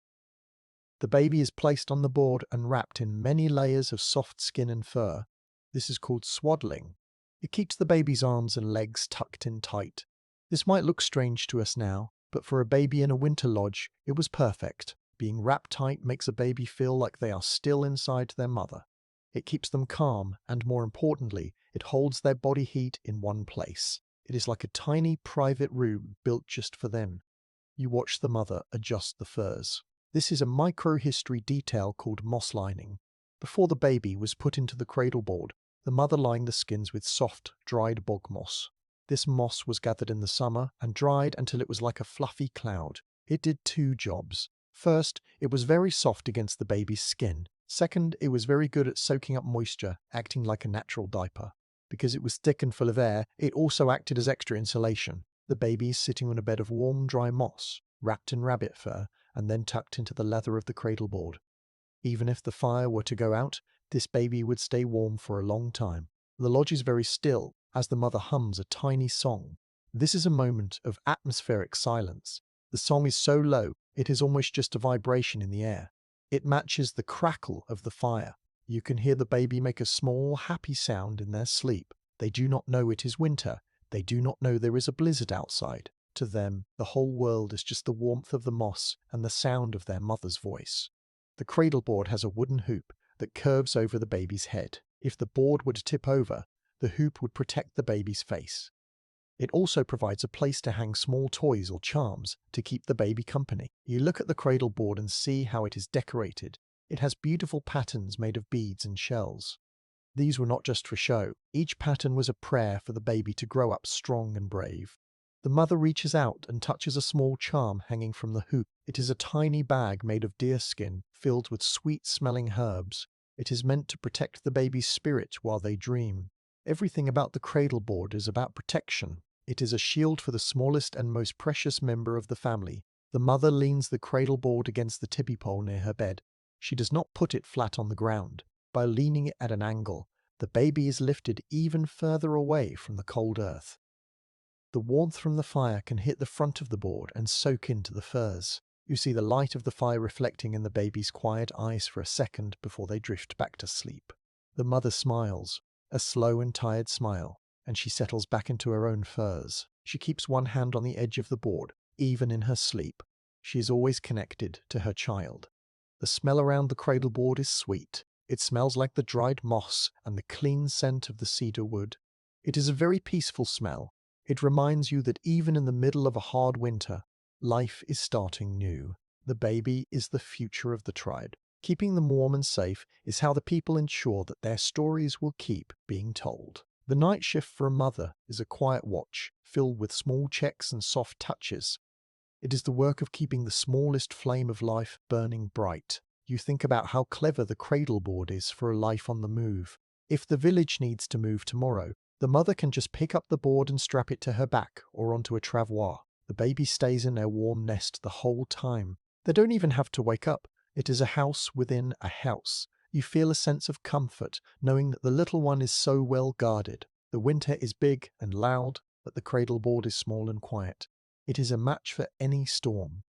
The fire watcher looks over at the mother and the baby. They nod quietly. They see that the tiny fortress is secure. The watcher adds a small twig to the fire, keeping the light gentle. You feel the warmth of the lodge settle over you once more. The sound of the mother's humming lingers in your mind, blending with the rhythm of the wind. You are safe. The family is safe, and the baby is tucked away in their bed of moss and fur. You close your eyes, feeling the peace of the lodge. The layers of protection are everywhere. There are the walls, the beds, the robes, and now the cradle boards. You sink into the furs, letting the soft sounds of the baby's breath lead you towards sleep. The night shift continues its gentle dance, and you are resting in a place where every life, no matter how small, is held tight against the cold. The winter night is long, but the cradle board is warm, and the morning will find everyone safe in their circle. As you settle deeper into your buffalo robes, you feel a heavy weight land softly at the foot of your bed. There is a low, muffled huff, and the sound of something turning in a circle on the grass mats. Then, a warm pressure leans against your feet. It is one of the village dogs. In the great frozen north, dogs were not just animals that lived outside. On the coldest nights, they were invited into the lodge to be part of the family's warmth. This dog is large and shaggy, with fur as thick as a forest. It has found the perfect spot at the end of your bed, and it is ready to settle in for the night shift. A historical fact about life in the early Americas is that dogs were the most important companions for the people long before horses arrived. For thousands of years, these loyal animals helped pull the sleds, helped with the hunt, and guarded the camp. But in the winter, they had a very special job. They were living heaters. Their bodies are much warmer than a human body, and they carry that heat in their thick, heavy coats. By letting a dog sleep at your feet or by your side, you are adding a fairy stove to your bed. Some people even measured how cold a night was by how many dogs they needed to stay warm. A 2-dog night was cold, but a 3-dog night meant the winter was truly biting. You move your toes beneath the furs and press them against the dog's side. You can feel the heat radiating through its coat. It is a steady, pulsing warmth that never goes out. The dog makes a soft groaning sound, happy to be in the warm lodge and away from the wind. This is a microhistory detail called a bed warmer dog. These were often the older, calmer dogs who had earned a place by the fire. They knew exactly where to lie, so they would not be in the way, but where they could still share their heat. You can feel the dog's heart beating slowly against your ankles. It is a very peaceful rhythm. It makes you feel like you have a loyal guard who will stay awake even while they sleep. The lodge is very quiet now, and the presence of the dog adds a new sound to the room. This is a moment of atmospheric silence. You can hear the dog's deep, slow breathing. It is a wet, rhythmic sound that fills the space around your feet. Every now and then, the dog's paws twitch as they dream of chasing rabbits across the summer grass. You hear the soft thump, thump of its tail hitting the willow frame of the bed. It is a very comforting noise. It tells you that you are not alone in the dark. In the big, empty plains, having a living creature close to you is a great comfort. It turns the house from a building into a home. You look at the dog's fur in the dim light of the embers. It is grey and white, the colour of the winter sky. There are bits of dried mud and tiny twigs caught in the hair, showing where the dog has been working during the day. But in here, the dog is clean and warm. The smell of the dog is very earthy. It smells like wet wool, wood smoke, and the wild outdoors. It is a strong smell, but it is not a bad one. It is the smell of a friend. You reach down with your hand and pat the dog's head. Its ears are soft like velvet, and its fur is thick and coarse. The dog licks your hand once with a warm, rough tongue, and then settles its chin back down on its paws. The fire watcher, sitting by the hearth, looks over and smiles. They know that the dogs are an important part of the camp's safety. If a stranger or a wild animal were to come near the village, the dogs would be the first to know. Even while they are sleeping by your feet, their ears are listening. They can hear the tiny snap of a twig a mile away. They can hear the hiss of the snow shifting on a distant hill. Having the dogs inside the lodge means the family can sleep more deeply. The night shift is shared between the people and their animals. It is a partnership that has lasted for many, many years. You think about how hard the dogs work during the day. They pull the heavy travois loaded with meat and hides. They run through the deep snow, never complaining about the cold. They are as tough as the buffalo and as brave as the hunters.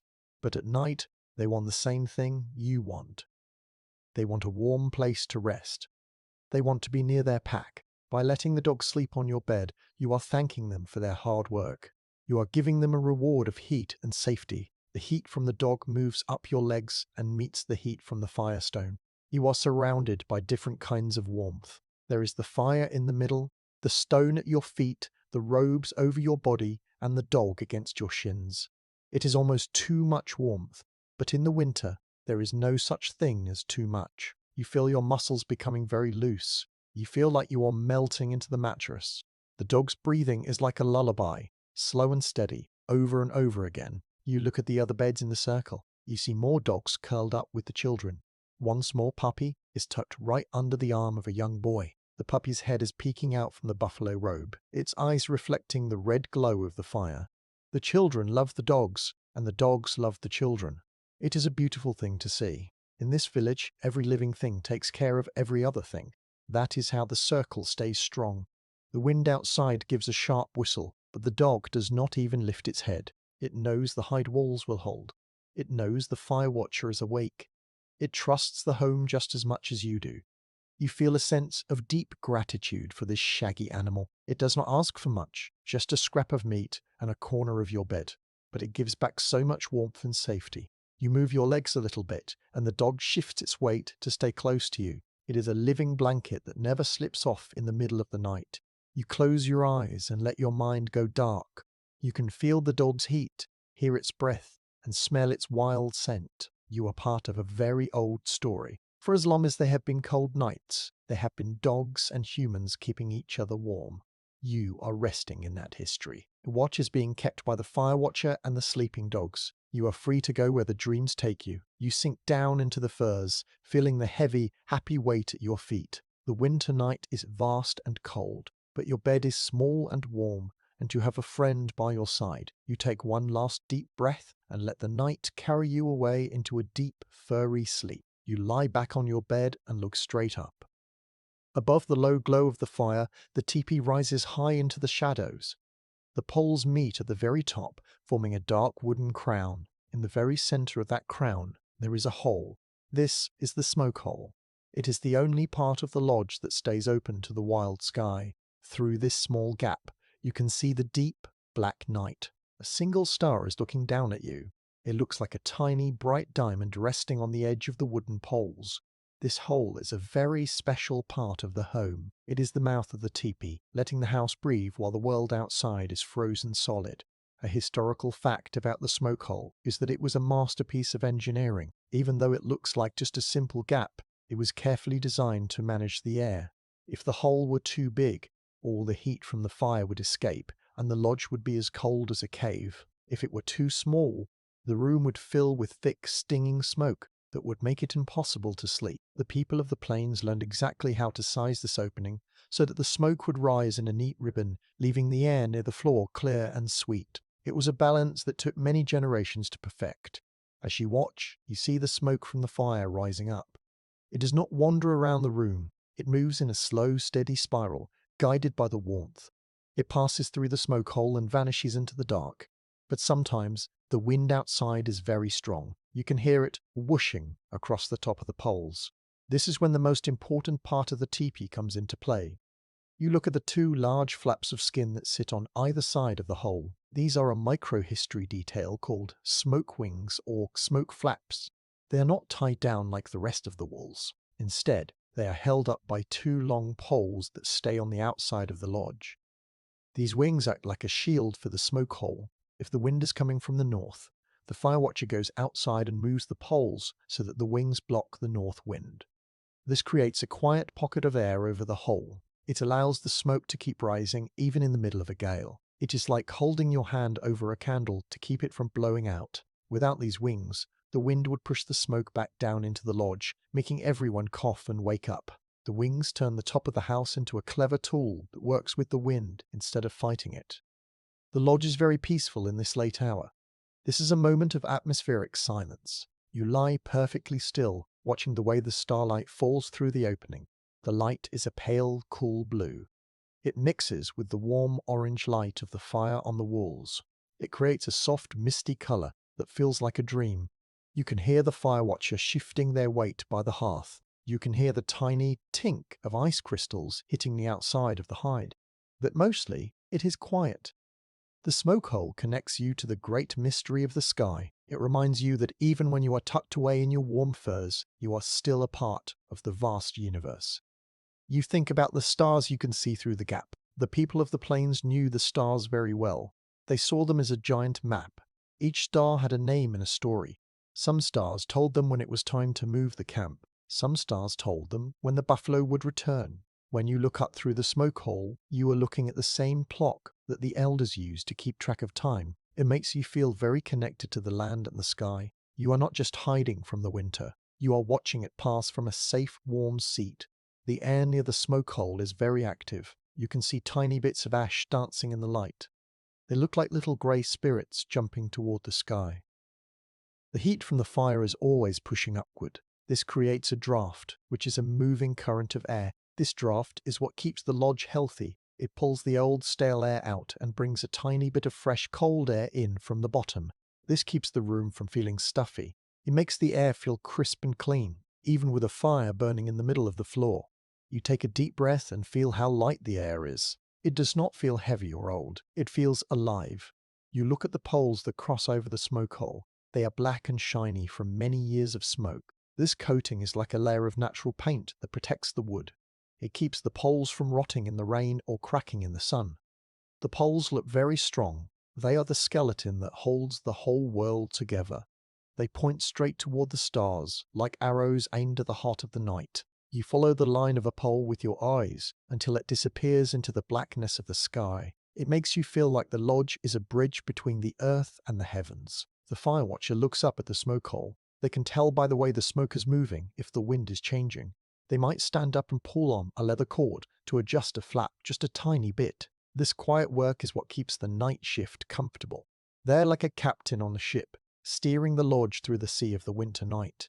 You feel a deep trust in their hands. You know they will not let the smoke settle. You know they will keep the air clear so your dreams can be bright. The smell near the smoke hole is different from the smell near the floor. Up there, it smells strongly of the pine and willow burning below. It also smells of the cold, thin air of the high plains. It is a mix of the warm home and the wild world. It is a very exciting smell. It reminds you that the door to the outside is always open, even if it is only at the very top. You are not trapped. You are just resting. You are waiting for the sun to rise through that same hole and wake the village. You feel the heavy furs of your bed. They are warm and soft. You feel the dog at your feet, its breath steady and slow. You feel the shed heat of your family, and as you look up at that one bright star, you feel a sense of wonder. The smoke hole is a small thing, but it is the window to the world. It lets the fire breathe, it lets the smoke escape, and it lets the starlight in. It is the secret that makes the teepee a home. Your eyes begin to flutter shut. The orange light and the blue starlight blend together into a soft haze. You can still see the dark circle of the hole in your mind. You can see the ribbon of smoke dancing its way out. You feel like you are rising with that smoke, floating up past the poles and out into the quiet night. You are light and free. The winter cannot catch you. You are part of the sky now. You sink back into the furs. The image of the stars still glowing in your mind. The watch is steady, the hole is clear, and the night is moving toward the morning. You are ready to dream of the stars and the big, open sky. You lie in your bed, and your eyes follow the two long poles that reach outside the lodge to hold the smoke wings. These poles are very important for the night shift. Earlier, the fire watcher stepped outside for just a moment to check the wind. You heard the crunch of their boots in the deep snow, and the soft scrape of the poles being moved against the ground. This is because the wind on the plains is like a living thing. It changes its mind all the time. One minute it blows from the north, and the next it comes from the west. To keep the fire burning well, the fire watcher must adjust the flaps to match the wind. A historical fact about the tipi is that it was designed to be moved and changed very quickly. The smoke flaps are like the ears of the house. By pulling on the long poles, you can open the ears wide to let a lot of air in, or you can pull them tight together to seal the top of the house. In a big winter storm, the flaps might be closed almost all the way to keep the snow from falling onto the fire. This is a clever way to keep the lodge dry. The people did not just build a house and leave it. They talked to it and moved its parts to keep it healthy. You see the fire watcher reach for a pair of thin leather cords. These cords are a microhistory detail called flap lines. They are tied to the bottom of the smoke wings and hang down inside the teepee. This means that if the wind is not too strong, the watcher can make small changes to the flaps without even going outside into the cold. They pull the left cord just a little bit, and you hear the creak of the skin moving high above you. The smoke, which was starting to drift toward your bed, suddenly straightens out. It flows in a neat line toward the ceiling. The watcher nods, happy with the work. They have used the wind to help the fire. The lodge is very still after the flaps are moved. This is a moment of atmospheric silence. You can hear the wind whistling past the top of the poles, but it no longer sounds angry. It sounds like the house is humming a song to itself. You look at the way the hide flaps overlap at the top. They are held together by wooden pins made of chokecherry wood. These pins are strong and do not snap in the cold. They keep the walls tight so the wind cannot find a gap. You feel very protected. It is like being inside a giant, sturdy bird that has tucked its wings in tight for the night. You think about the poles on the outside of the house. They are very long and thin. They come from the mountains far to the west. The people would travel for many days to find the best lodgepole pines. These trees grow tall and straight, with very few branches. Each pole was peeled of its bark and dried in the sun until it was as light as a feather, but as strong as bone. To have a good set of poles was a sign of a wealthy and hard-working family. They were treated with great honor. When you look up and see them crossing at the top, you are looking at the skeleton of the forest holding up the skin of the plains. The adjustment of the flaps makes the fire burn a little brighter. The air is being pulled up through the lodge more quickly now. You can see the flames stretching toward the ceiling. They look like they are trying to reach the stars. The warmth in the room feels more even. It is not just hot near the fire, the whole circle feels cozy. You relax your shoulders. You didn't realize how much you were listening to the wind until the fire watcher fixed the flaps.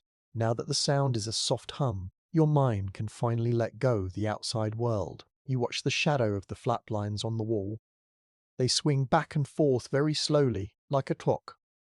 They tell you that the world is still moving, even while you are resting. The smell of the lodge is very clear now. With the smoke moving out so well, you can smell the individual scents of the home. You smell the dry willow of the bed. You smell the sweet, herbal scent of the mother's hair. You smell the earthy dog at your feet. It is a rich and complicated smell, the smell of a full life. It makes you feel very lucky to be part of this warm circle. The fire watcher sits back down. Their hands are resting on their knees. They are watching the smoke rise. They know that in an hour or two they might have to move the flaps again, but for now, everything is perfect. The night shift is a game of small steps. You don't have to do everything at once. You just have to listen to the house and give it what it needs. A little bit of wood, a little pull on a cord, a quiet word to the embers. This is how the winter is conquered, not with a big fight, but with 1,000 small, careful acts of care. You feel the heavy furs of your bed. They are warm and soft. You feel the dog at your feet, its breath steady and slow. You feel the shared heat of your family. And as you look up at the shadows of the smoke wings, you feel a sense of peace. The flaps are adjusted. The wind is being used as a friend. The air is clear and sweet. You are ready to let your mind wander into the deep parts of the night. You sink into the firs, the image of the tall poles reaching for the sky, still glowing in your mind. The watch is steady, the flaps are set, and the night is moving toward the morning. You are ready to dream of the mountains and the tall, straight trees. You lie very still, your head resting on the soft deerskin bolster. The lodge has grown very dark, as the fire watcher has let the flames settle into a deep, pulsing bed of red coals. In this darkness, your ears become very sharp. You can no longer see the patterns on the walls or the faces of your family, so you begin to listen to the world outside. The wind has picked up again. It is not just a soft hum anymore. It is a great roaring sound that fills the empty space of the plains. It hits the teepee with a force that makes the thick buffalo hides stretch and groan. This is the voice of the winter storm, a sound that the people of the past knew as well as their own names. A historical fact about the winter on the plains is that the wind could be a very dangerous thing. Because there are no mountains and very few trees, the wind can travel for hundreds of miles without stopping. It gathers strength as it moves across the flat grass. By the time it reaches the village, it is moving as fast as a running horse. The people called these winds the breath of the north. They believed the wind was a powerful spirit that tested the strength of their homes. To survive, a house had to be more than just a tent. It had to be a part of the earth. You hear the wind thump against the hide walls. It sounds like a giant hand is striking the house, but the teepee does not fall. It is shaped like a cone, which is the best shape for fighting the wind. No matter which way the storm blows, the wind slides around the curved sides of the house. It cannot grab onto a flat wall and push it over. The wind tries to lift the lodge up, but the heavy stones at the base and the deep snowdrifts hold it down. You can hear the wooden poles creak and snap as they bend just a little bit. This is a micro-history detail called the Song of the Poles. If the poles were too stiff, they would break. But because they are made of flexible pine, they can move with the wind. They dance with the storm, and that is why they stay standing. The sound of the wind is very heavy. It is a deep, low woof that you can feel in your chest. It is joined by the patter of the dry, sandy snow hitting the skins. It sounds like a million tiny drums are being played all at once. This is a moment of atmospheric silence. You do not talk. You do not move. You just lie there and let the sound wash over you. It makes the lodge feel even smaller and even warmer. The louder the wind roars outside, the safer you feel inside. It is the contrast that makes the night shift so peaceful. You are in a tiny bubble of quiet in the middle of a screaming world. You think about the people who are not in a lodge tonight. You think about the wolves and the buffalo out on the open plains. They are standing with their backs to the wind, their heads down, waiting for the sun. You feel a deep thankiness for the buffalo who gave their skins to make these walls. You are wearing the protection that the animal once wore. The hide is thick and tough. It does not let the wind through. You can feel the air inside the lodge staying perfectly still, even while the world outside is in a panic. It is a miracle of simple things: wood, skin, and stone. The fire watcher moves a coal in the pit. The small clink of the stone is a tiny sound, but you hear it clearly over the roar of the storm. It reminds you that the night shift is a human thing. The wind is a force of nature, but the fire is a force of the heart. The watcher is not afraid of the noise. They have heard it many times before. They know that as long as the poles are tied tight and the hides are pinned down, the family is safe. They sit in the dark, a calm shadow in a noisy night, keeping their own quiet rhythm. The smell of the lodge feels thicker when the wind is high. Because the smoke flaps are pulled tight to keep the snow out, the scent of the fire in the leather stays low to the floor. It is a very rich smell. It smells like safety. It is the scent of a place where the winter cannot enter. You take a slow breath, feeling the warm, smoky air fill your lungs. It is a heavy air, like a liquid, that wraps around you and tells you to sleep. You feel the fur of the rabbit skin quilt against your chin. It is so soft, it feels like it isn't even there. You watch a single shadow flicker on the wall. It is the shadow of a bundle of dried herbs hanging from a pole. As the wind pushes the teepee, the bundle swings just a tiny bit. It looks like a small bird hopping on a branch. You watch it move back and forth, back and forth. It is very hypnotic. You find yourself matching your breathing to the swing of the bundle. The roar of the wind becomes a background noise, like the sound of waterfall. It is no longer a scary sound. It is just the sound of the world doing its work. You think about the village circle again. You know that all around you there are other tipis facing the same storm. Each one is a small island of light. Together, they make a chain of strength. The wind might be strong, but it cannot break the circle. You feel the dog at your feet shift its weight. It lets out a long, low sigh and goes back to sleep. Even the animals know that the hide walls are sure. There is nothing to do but wait for the morning. The drumming of the snow on the skins becomes a very relaxing sound. It is a steady rhythm that blocks out all your worries. You don't have to think about the hunt tomorrow, or the wood that needs to be gathered. You only have to think about the warmth of your furs and the safety of the house. The winter storm is like a big, grey curtain that has been pulled across the world. It hides everything else away, leaving only you and your family in the gold light of the embers. You feel a sense of great pride. You are part of a people who know how to live with the wind. You don't build big stone walls to hide from it. You build a skin house that can move and sing with it. You are not a victim of the winter. You are a master of it. You sink down into your bed, the creak of the poles sounding like a promise in your ears. "We will hold," the poles say. "We will hold," the holes answer. You believe them. The watch is steady, the storm is loud, but your heart is quiet. You are resting in the middle of the great breath of the north, and it cannot harm you. You let your eyes close, and the roar of the wind becomes a soft, distant hum. You are falling into a deep and heavy sleep, protected by the song of the lodge and the strength of the buffalo. The night shift goes on, the wind keeps drumming, and you are safe in your warm leather world. You take a slow, deep breath, and the air of the lodge fills your nose and throat. It is a thick, rich air, very different from the thin, cold air outside. This is the scent of the winter home, a smell that tells your brain it is time to be calm. The most powerful smell is the wood smoke. It is a sweet, heavy scent that comes from the slow-burning cottonwood and willow in the hearth.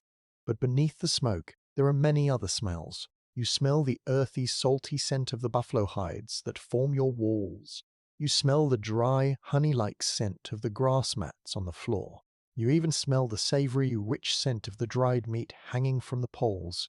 All these smells mix together to make a perfume of survival. Historical facts tell us that the peoples of the plains had a very keen sense of smell. In a world where you could not always see very far because of the tall grass or the falling snow, your nose was a vital tool. A hunter could smell a herd of buffalo from miles away if the wind was right. In the same way, the smell of the lodge was a way to know that the house was healthy. If the smoke smelled sharp and bitter, it meant the wood was damp. If it smelled sweet and steady, it meant the fire watcher was doing a good job. The scent of the lodge was the scent of safety. You look up into the shadows near the poles. You can see dark shapes hanging there, just out of reach of the flames. These are a micro-history detail called meat strips or jerky. During the big hunts of the autumn, the people would slice the buffalo meat into long, thin ribbons. They would hang these ribbons from the lodge poles to dry in the warm, smoky air of the tipi. This smoke did more than just smell good. It acted as a natural preservative. It kept the meat from going bad, so that the family would have food all through the long months when the snow was too deep for hunting. You can smell that meat now. It has a concentrated salty scent that makes your mouth water just a little bit, even in your sleep. The lodge is very peaceful as the scents swirl around you. This is a moment of atmospheric silence. You lie still, letting your nose tell you the story of the room. You can smell the sharp, clean scent of the cedar bark tinder near the fire. You can smell the soft, musky scent of the dog at your feet. You can even smell the sweet, herbal scent of the smudge that was burned earlier in the evening. A smudge is a small bundle of sage or sweetgrass that is lit and then blown out so that it lets off a thick, fragrant smoke. The people believed this smoke cleaned the air and brought good thoughts to the mind. The scent lingers in the furs of your bed, helping you feel light and peaceful. You think about how these smells change as the night goes on. In the evening, when the cooking fire is bright, the lodge smells of roasted fat and boiling roots. It is a busy, hungry smell. But now, in the middle of the night, the smells are quieter. They are deep and settled. They are the smells of a house that is resting. The smoke has moved into every corner. It has soaked into the poles, the hides, and even the hair of the people sleeping. For the rest of your life, if you ever smell a wood fire on a cold night, your mind will come back to this moment. You will remember the feeling of the buffalo robes and the sound of the wind. The fire watcher moves a small branch, and a fresh puff of smoke rises toward the ceiling. You watch it move. It is a grey ghost dancing in the orange light. The smell of the fresh wood is crisp and resinous. It reminds you of the forest by the river where the trees grow. It is a reminder that the world is still alive, even under the snow. The trees are waiting for the spring, and you are waiting with them. The scent of the wood is a promise that the green leaves will return. You feel the heavy, smoky air wrapping around you like an extra blanket. It is a very soothing feeling. Some people today might think that a smoky room would be hard to sleep in, but for you it is the opposite. The smoke means the fire is alive. The smoke means the house is warm. If the smell of smoke went away, that would be the time to worry. As long as the scent is there, everything is as it should be. You take another breath, letting the sweet willow smoke settle in your lungs. It feels like it is cleaning away all the dust of the day. You look at the leather bag hanging near your head. It is made of soft elk skin and is decorated with long fringe. Inside are your most precious things, your extra moccasins, your sewing tools, and perhaps a small bundle of dried flowers. The bag smells of the elk and the forest. It has a warm, leathery scent that is very comforting. You reach out and touch the fringe, and the smell of the leather gets stronger. It is a smell of strength and endurance. It reminds you that you are well prepared for the winter. The dog at your feet shifts, and a new scent rises, the smell of warm fur and dry earth. It is a friendly animal smell. It reminds you that you are part of a pack. You are not a lonely person fighting the ice. You are a member of a village, a family, and a team of loyal animals. The smells of the lodge bring everyone together. You all breathe the same smoke, you all smell the same meat, and you all share the same air. It is a way of being one. The night shift is a time for the senses to take over. When the eyes cannot see, the nose and the ears tell the truth. Your nose tells you that the fire is steady. It tells you that the food is safe. It tells you that the walls are strong. It tells you that your family is near. You feel a deep sense of contentment. The perfume of the lodge is a lullaby for your spirit. It is a scent that has been known by your ancestors for 1,000 years, and now it is yours. You close your eyes and let the scents blend together into a soft grey haze. The smoke, the leather, the grass, and the meat, they all tell you to rest. They tell you that the winter is outside, but the home is inside. You are sinking down into the furs, feeling the heavy, smoky air of the past hold you tight. The watch is steady, the air is sweet, and you are finally ready to drift away. You take one last deep breath of the wood-scented dark and let the night carry you into a deep, fragrant sleep. You are resting in the deep velvet dark of the lodge, and for a moment, the only sound is the wind. But then, a voice begins to move through the air. It is not a loud voice. It is low and soft, like the sound of water running over smooth stones. It is the voice of an elder, perhaps a grandfather or a grandmother, who is sitting up near the embers. They are telling a story. In the long winter nights, when the sun goes away early and the world is locked in ice, stories are more than just entertainment. They are a way to keep the heart warm. They are a way to remind everyone who they are and where they came from. You lie very still, your ears open wide, letting the words drift over you like a gentle rain. A historical fact about the night shift on the plains is that winter was known as the time for telling sacred stories. Many tribes had a rule that certain tales, especially stories about the spirits or the creation of the world, could only be told when there was snow on the ground. They believed that the spirits were resting in the winter and would not be offended by being talked about. This made the winter lodge a place of great learning. The elders were the keepers of the history, and they used the long dark hours to pass their wisdom down to the children. A story was a gift that never wore out, no matter how many times it was given. The elder is telling a story about the old man and how he made the stars. They used their hands to make shapes in the dim firelight. This is a micro-history detail called sign talk or hand storying. Even when speaking out loud, the storyteller would use their fingers and arms to show the movement of the wind, the running of a deer, or the twinkle of a star. Because the lodge is dark, the shadows of their hands dance on the buffalo hide walls, making the story look alive. You watch the shadow of a hand become a soaring eagle, and then a falling leaf. It is a beautiful way to see the words as well as hear them. It makes the story feel like a dream that you are having while you are still awake. The lodge is very peaceful as the story continues. This is a moment of atmospheric silence. The elder pauses between their sentences, letting the quiet of the night settle into the room. In those pauses, you can hear the fire hiss and the wind sigh. These sounds become part of the tale. The elder does not hurry. They know that the night is long and there is plenty of time. Their voice has a rhythmic quality, rising and falling in a way that makes your own breathing slow down.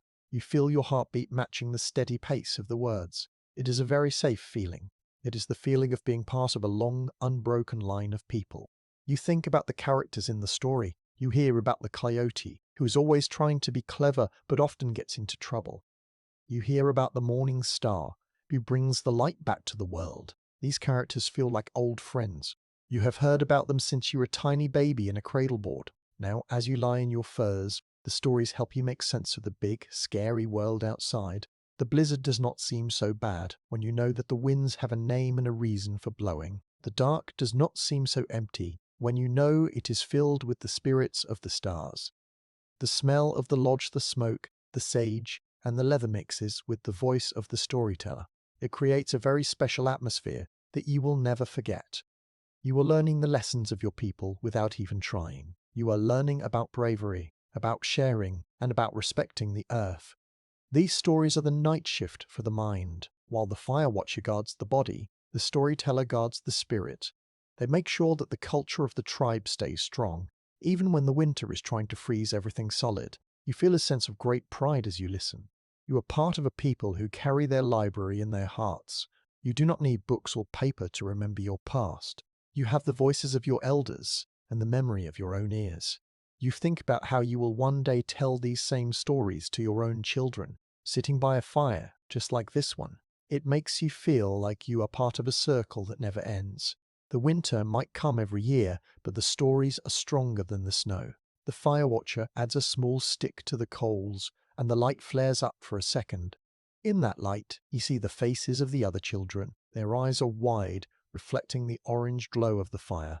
They are leaning forward in their furs, caught in the magic of the words. Even the dog at your feet has its ears pricked up, as if it is listening to the tale of the first dog and the first hunt. The whole lodge is united by the story. For a little while, everyone is in the same imaginary world, walking through the green grass of the past. The elder reaches the end of the story. They say a final word and then fall silent. The silence that follows is very deep and very sweet. It is the silence of a room full of people who are thinking together. You feel the weight of the furs on your chest. You feel the warmth of the firestone at your feet. The story has left you feeling very full and very calm. You are no longer worried about the cold or the wind. You are thinking about the old man and the stars. You watch the fire watchers settle back into their seat.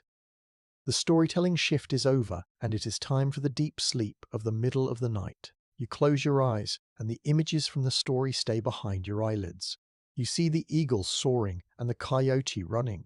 You feel like you are floating in the same sky as the morning star. The words of the elder have become a bridge that carries you from the world of the day to the world of dreams. The watch is steady, the story is told, and the lodge is safe. You take one last slow breath of the smoky air and let yourself sink down into the softest part of the furs. You are ready to let the night take you away. You are resting in the wisdom of your ancestors, and the winter cannot harm you. You are part of the story now, and the story is part of you. You drift away into a deep, peaceful sleep, guided by the low, soft voice that has been speaking to your heart. The story has ended, and the lodge is very quiet. The elder has finished speaking, and the fire watcher is still. But as you lie in the dark, you hear a new sound. It is very faint at first, like the beating of a tiny heart. Thump, thump, thump, thump. It is coming from the other side of the fire. Someone is holding a small drum. They're not playing it for a dance or a song. They are tapping it with their fingers, very gently. This is the rhythm of the night. In the winter village, music was not always loud. Sometimes it was a soft pulse that helped everyone find their way into sleep. It is a sound that fills the gaps between the wind and the silence. A historical fact about the people of the plains is that the drum was seen as the heartbeat of the earth. They believed that the sound of the drum could connect a person's spirit to the world around them. In the winter, when the world feels like it is dying under the ice, the drum reminds you that life is still there. It is a steady, sure sound. It tells your body that everything is in its right place. It is a tool for peace. Many families use this soft drumming to calm a crying baby or to help a restless hunter forget about the cold. It is a night shift for the ears, keeping the rhythm of the lodge steady while the sun is away. You look across the room and see the drum in the dim red light of the coals. This is a micro-history detail called a frame drum. It is a simple, beautiful thing. It is made from a thin strip of wood that has been bent into a perfect circle. Over this circle, a piece of deer skin or elk skin has been stretched very tight. It is held in place by leather thongs that cross over the back like the spokes of a wheel. The person holding it does not use a stick. They use the pads of their fingers to tap the skin. You can see the way the drum vibrates just a little bit with every touch. It is a very natural object made from the forest and the animals. It looks like a small brown moon resting in the person's lap. The lodge is very peaceful as the drumming continues. This is a moment of atmospheric silence. You do not think about words or stories anymore. You just feel the vibration of the drum. Because the lodge is a circle and you are lying on the ground, the sound moves through the earth and into your bed. You can feel the thump in your back and your shoulders. It is a very grounding feeling. It is as if the lodge itself is breathing with you. In, out, thump, thump.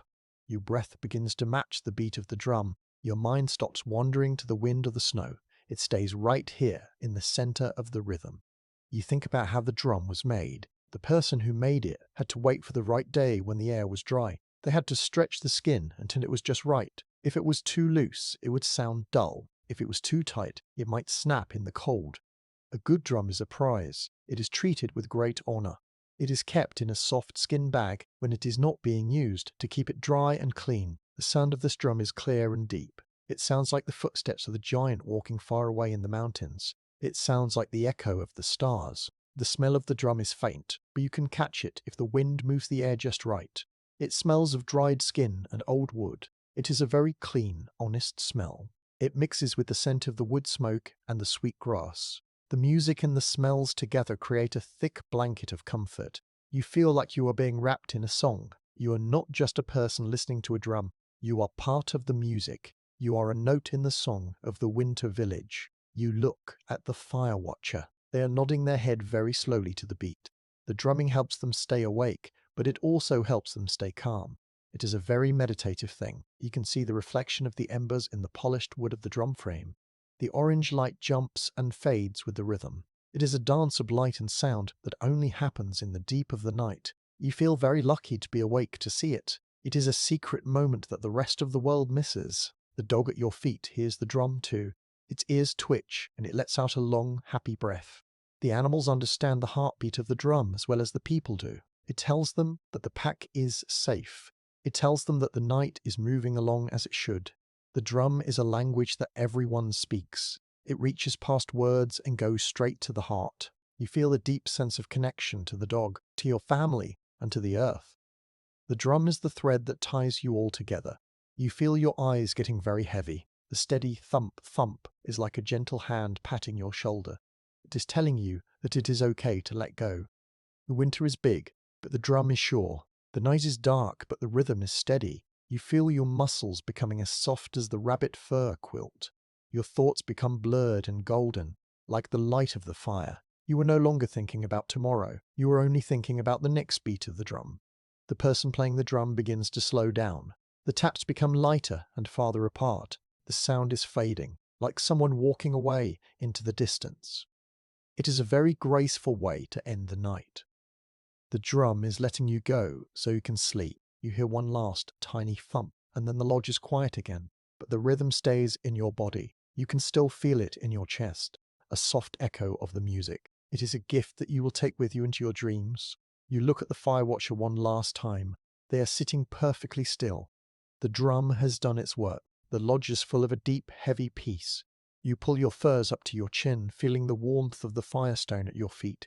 You are ready. The night shift is a time for the heartbeat of the world to be heard. You have heard it, and now you are ready to rest. You sink down, down into the furs, the rhythm of the drum still humming in your bones. The watch is steady, the heart is beating, and you are finally ready to sleep. The wind is turning as long, but you are dancing with the stars in your mind.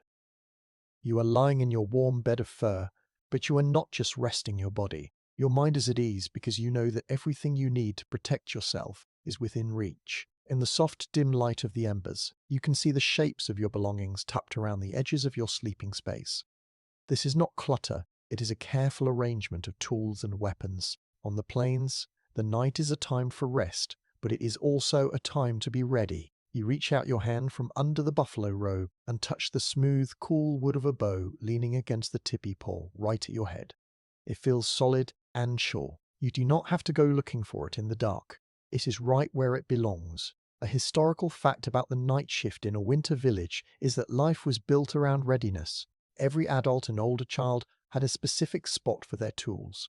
This was taught from a very young age. If a wild animal approached the camp, or if a fire started, there was no time to light a torch and search for a knife or a bow. You had to know, by touch alone, exactly where your lifelines were. The lodge was a place of comfort, but it was also a place where every object had a job to do. Keeping your tools close was a way of respecting the life they helped you lead. You look at a small, decorated bag hanging from a peg on the pole next to you. This is a microhistory detail called a possible bag.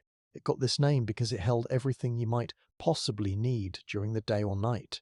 It is made of tough buffalo rawhide, which is skin that has been cleaned but not softened. This makes the bag very stiff and strong, almost like a box. It is painted with bright red and blue triangles that represent the mountains and the sky. Inside this bag, you keep your bone needles, your sinew thread, a small scraper, and a piece of sharpening stone. You can hear the tiny clink of the stone against the needles as the wind moves the lodge. Knowing that your sewing kit is right there makes you feel safe. If a seam on your moccasin rips or a hole appears in the tent wall, you can fix it as soon as the sun rises. The lodge is very peaceful as you look at your tools. This is a moment of atmospheric silence. You lie still, listening to the small metallic click of the arrows in their quiver. The quiver is made of otter skin, and it is soft and sleek. The arrows inside are perfectly straight, made from the wood of the jumbri bush. Each one has feathers at the end to help it fly true through the cold winter air. You can see the faint glint of the stone arrowheads in the low light. They look like small, sharp teeth, waiting for the hunt. Having them near your head is not scary. It is reassuring. They are the tools that bring meat to the fire and skins to the bed. You think about the work that went into making each of these things. You spend many days carving the bow from a piece of orange-colored Osage wood. You had to pull the wood slowly, bit by bit, until it was the perfect shape to bend without snapping. You rubbed it with animal fat to keep the winter air from making it brittle. Every tool in your circle is a piece of your own time and effort. When you sleep near them, you are sleeping near your own strength. It reminds you that you are a person who can take care of themselves and their family. The fire watch is sitting by the hearth, but they also have their tools close by. You see a heavy stone axe resting near their feet. It is used to break up the large logs for the fire. There is also a small leather pouch hanging from their belt that holds a flint and a piece of steel. This is their fire kit. Even though the fire is burning now, the watcher must be ready to start a new one at a moment's notice. The people of the past did not leave anything to chance. They lived with the understanding that the world can change very quickly. Being prepared is how you show your love for the people sleeping around you. The smell of the lodge is full of these tools too. You can smell the pine resin on the bowstring. You can smell the oily scent of the sharpening stone. You can smell the sweet, dry scent of the cedar wood in the possible bag. These smells are part of the perfume of home that you have come to love. They are the scents of a busy, working life. They remind you that even though the world is frozen outside, inside the lodge, life is full of purpose. You are not just waiting for the winter to end, you are living in it, one careful stitch and one sharp arrow at a time. You look at the dog at your feet. It is also a tool, in a way. It is a guardian and a friend. It rests near the door, its nose pointed toward the gap in the hides. It is the first tool of the night shift, the one that tells the rest of the tools when it is time to wake up. You feel a deep sense of order. Everything has a place, and every place has a meaning. The bow is for the hunt. The bag is for the repair. The fire kit is for the warmth. And the family is for the heart. The fire watcher moves a small stone near the pit, and the light changes for a second. You see the shadow of your bow on the wall. It looks long and graceful, like the branch of a tree. You feel a sense of deep contentment. You are tucked into your furs, warmed by the fire and the dog, and surrounded by the objects that keep you alive. You do not need a lot of things, just the right things. You sink down into the bed, your fingers brushing the edge of the otterskin quiver one last time. Your eyes begin to close. You are no longer watching the shadows. You are listening to the rhythm of the lodge. The creak of the poles, the huff of the dog, and the whisper of the fire. You feel very ready. If the morning brings a hunt, you are ready. If the night brings a storm, you are ready. This readiness is a quiet kind of peace. It allows you to let go of your worries and sink into a deep, heavy sleep. You are resting in the heart of your own work. The watch is steady, the tools are near, and the night is moving toward a new day. You drift away, feeling the solid wooden strength of the bow guarding your dreams. As you lie in the quiet of the lodge, the warmth of the furs and the rhythm of the drum are not the only things you feel. Deep in your middle, there is a hollow sensation. It is a slow, dull ache that has been your companion for many days. This is hunger. In the winter village, having an empty belly is not a surprise. It is a part of life. During the night shift, when the body is still and the mind is quiet, the hunger can feel a little bit louder. You can hear your own stomach give a small, low growl. It sounds like a tiny, distant storm.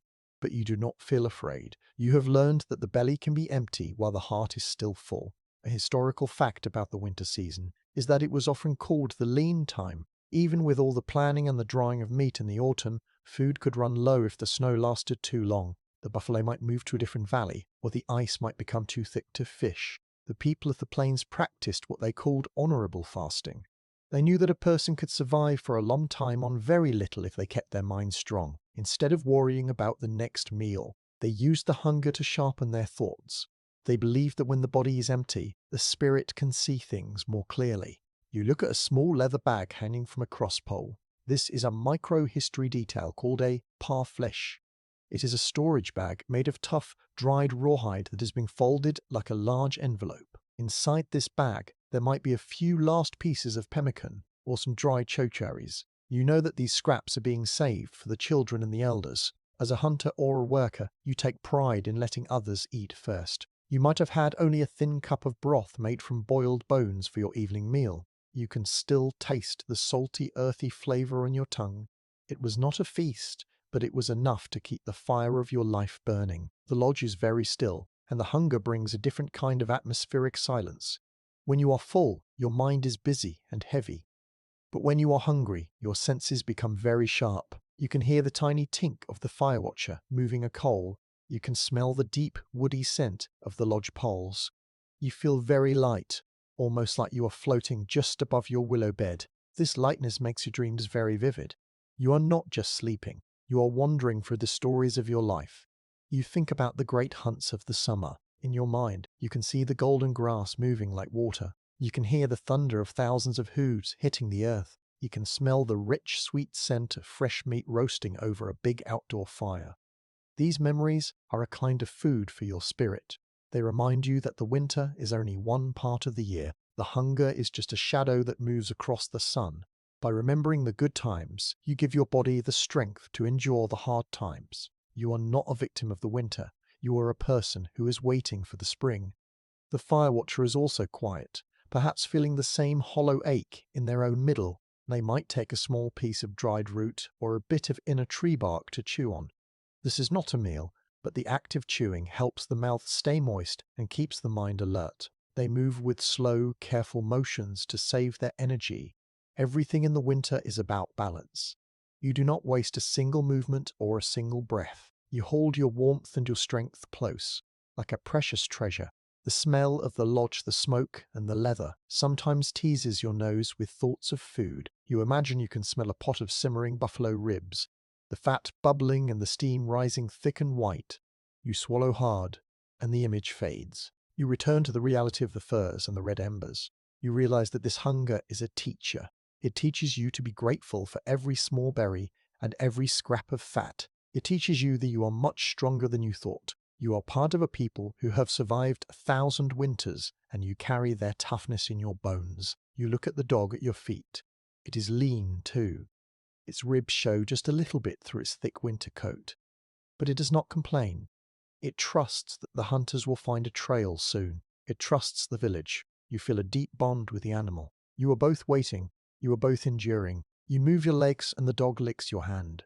The touch is warm and real. It reminds you that even when food is scarce, love and loyalty are abundant. You have each other, and that is a wealth that the winter cannot steal. The night shift moves along, and the hunger begins to feel less like a sharp pain and more like a soft hum. Your body is settling into a deep, quiet mode. It is using its energy to keep your heart beating and your lungs breathing. You feel a sense of peace. You are like a tree in the winter, drawing all your life down into your roots. You are hidden away, waiting for the turn of the season. The empty belly is just a sign that you are living a real life, a life that is tied to the cycles of the earth. You close your eyes and let the lightness take you. You start to dream of the first green shoots of grass poking through the melting snow. You dream of the return of the birds and the sound of the rushing river. These dreams are your fuel. They keep you moving toward the morning. You are not afraid of the dark or the hunger. You are resting in the heart of your own endurance. The fire watcher adds a tiny twig to the coals. The light is soft and kind. You sink down into the furs, feeling the hollow space in your middle as a place for hope to grow. The watch is steady, the belly is light, and the night is moving toward the dawn. You are resting in the strength of your ancestors, and the winter cannot break you. You drift away, dreaming of the sun and the feast that is surely coming. You are resting in the deep stillness of the lodge when you hear a sound from the camp circle outside. It is the sound of voices, but they are not the voices of your people. They are higher, faster, and full of the strange, sharp energy. The door flap lifts, and a gust of cold air rushes in, followed by two men. They are dressed in heavy wool coats and thick hats of felt. They are explorers from a far-off land, and they've been traveling through the storm for many hours. As they step into the golden light of the fire, you see their faces. They are bright red from the wind, and their beards are white with frozen breath. They look like men who have just escaped from the arms of a giant. A historical fact about the winter lodges of the plains is that they often surprised the Europeans who first saw them. These travelers came from towns with big stone houses and iron stoves, and they expected the native people to be miserable in their tents of skin. But when they stepped inside a well-made tipi in the middle of a blizzard, they were shocked. They found a world that was often warmer and more comfortable than their own wooden cabins. Many journals from these explorers describe how they would stumble into a village, half dead from the cold, only to find the families inside sitting in their shirt sleeves, laughing and telling stories as if it were a summer day. You watch the outsiders as they move toward the fire. They are shaking with a deep, bone-chilling shiver. They reach their hands out toward the embers, their fingers stiff like wooden sticks. One of them lets out a long, shaky breath that turns into a cloud of steam. This is a microhistory detail called a thawing guest. In the law of the plains, no person was ever turned away from a fire in the winter, even a stranger. The fire watcher quietly moves aside to give them the best spot near the coals. They bring a wooden bowl of warm water for the men to soak their hands in. You can see the relief wash over the travelers' faces. It is a moment of atmospheric silence. The only sound is the drip-drip of the melting ice falling from their coats and hitting the floor mats. The explorers look around the lodge with wide eyes. They look at the thick buffalo hide walls and the way the smoke rises perfectly through the top. They look at the raised willow beds and the heavy fur robes. You can see the confusion in their eyes. They cannot understand how a house made of skin can be so much better than a house made of logs. They touch the lodge liner and feel the pocket of still air behind it. They realize that they have been fighting the winter with heavy walls, while the people here have learned to dance with it. The lodge is not a primitive tent to them anymore. It is a masterpiece of science that they do not yet understand. You think about how different their world is from yours. They try to shut the winter out completely, but the cold always finds a way into their corners. Here you live in the winter. You use the buffalo's skin, the river's stones, and the earth's snow to create a balance. The outsiders see the plains as a desert of ice, but you see it as a storehouse of everything you need. As they begin to warm up, the travelers start to talk. Their voices are loud in the quiet room, but the sound is full of wonder. They are telling the fire watcher about the miles of deep snow they have crossed, and how they thought they would never see a fire again. The smell of the lodge changes as the strangers settle in. There is the scent of damp wool and the metallic smell of their iron tools. It mixes with the sweet smoke and the leathery scent of the home. It is a meeting of two different worlds. You watch the fire watcher hand them a piece of dried meat. The outsiders eat it greedily. Their hunger is big as their cold. They are starting to relax. Their shoulders drop and their voices become softer. They are learning the first lesson of the night shift. That warmth is not just about heat. It is about the kindness of a shared circle. You feel a sense of quiet pride. You see your home through the eyes of these strangers, and you realize how lucky you are. You have a house that breathes. You have a bed that lifts you above the ice. You have a fire that never goes out. The travellers will leave in the morning, and they will go back to their stone houses. But they will never forget the night they spent in the skin lodge. They will tell stories of the golden light and the warmth that felt like a miracle. They have discovered that the people of the plains are masters of the night. The fire watcher adds a fresh log to the pit. The flames jump up, casting the outsider's shadows long and tall against the buffalo skins. For a moment those shadows look like the shadows of your own ancestors. It reminds you that the lodge has always been a place of welcome. In the middle of the frozen wilderness, the small circle of hide is the center of the world. It is a lighthouse in a sea of snow. You feel your own eyes getting heavy again. The excitement of the guests is fading into a sleepy hum. The strangers are now lying back on a spare robe, their eyes fixed on the smoke hole.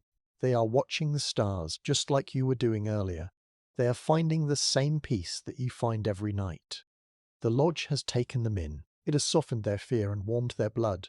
The winter is still outside, but for now, it is forgotten. You close your eyes and let the sounds of the strangers' whispers blend with the crackle of the fire. You are resting in the knowledge that your world is strong. Even those who come from far away can see the wisdom of the lodge. The night shift is a time of shared humanity. It does not matter where you come from. Everyone needs the same fire and the same furs. You sink down into your bed, feeling the heat of the firestone at your feet. The watch is steady, the guests are warm, and the lodge is full. You take one last deep breath of the smoky air and let the night carry you away. You are part of a history that is bigger than any storm. You are resting in the heart of the village, and the morning will find everyone safe. Whether they were born in a lodge or found it in the middle of a blizzard, you drift away into a deep, welcoming sleep.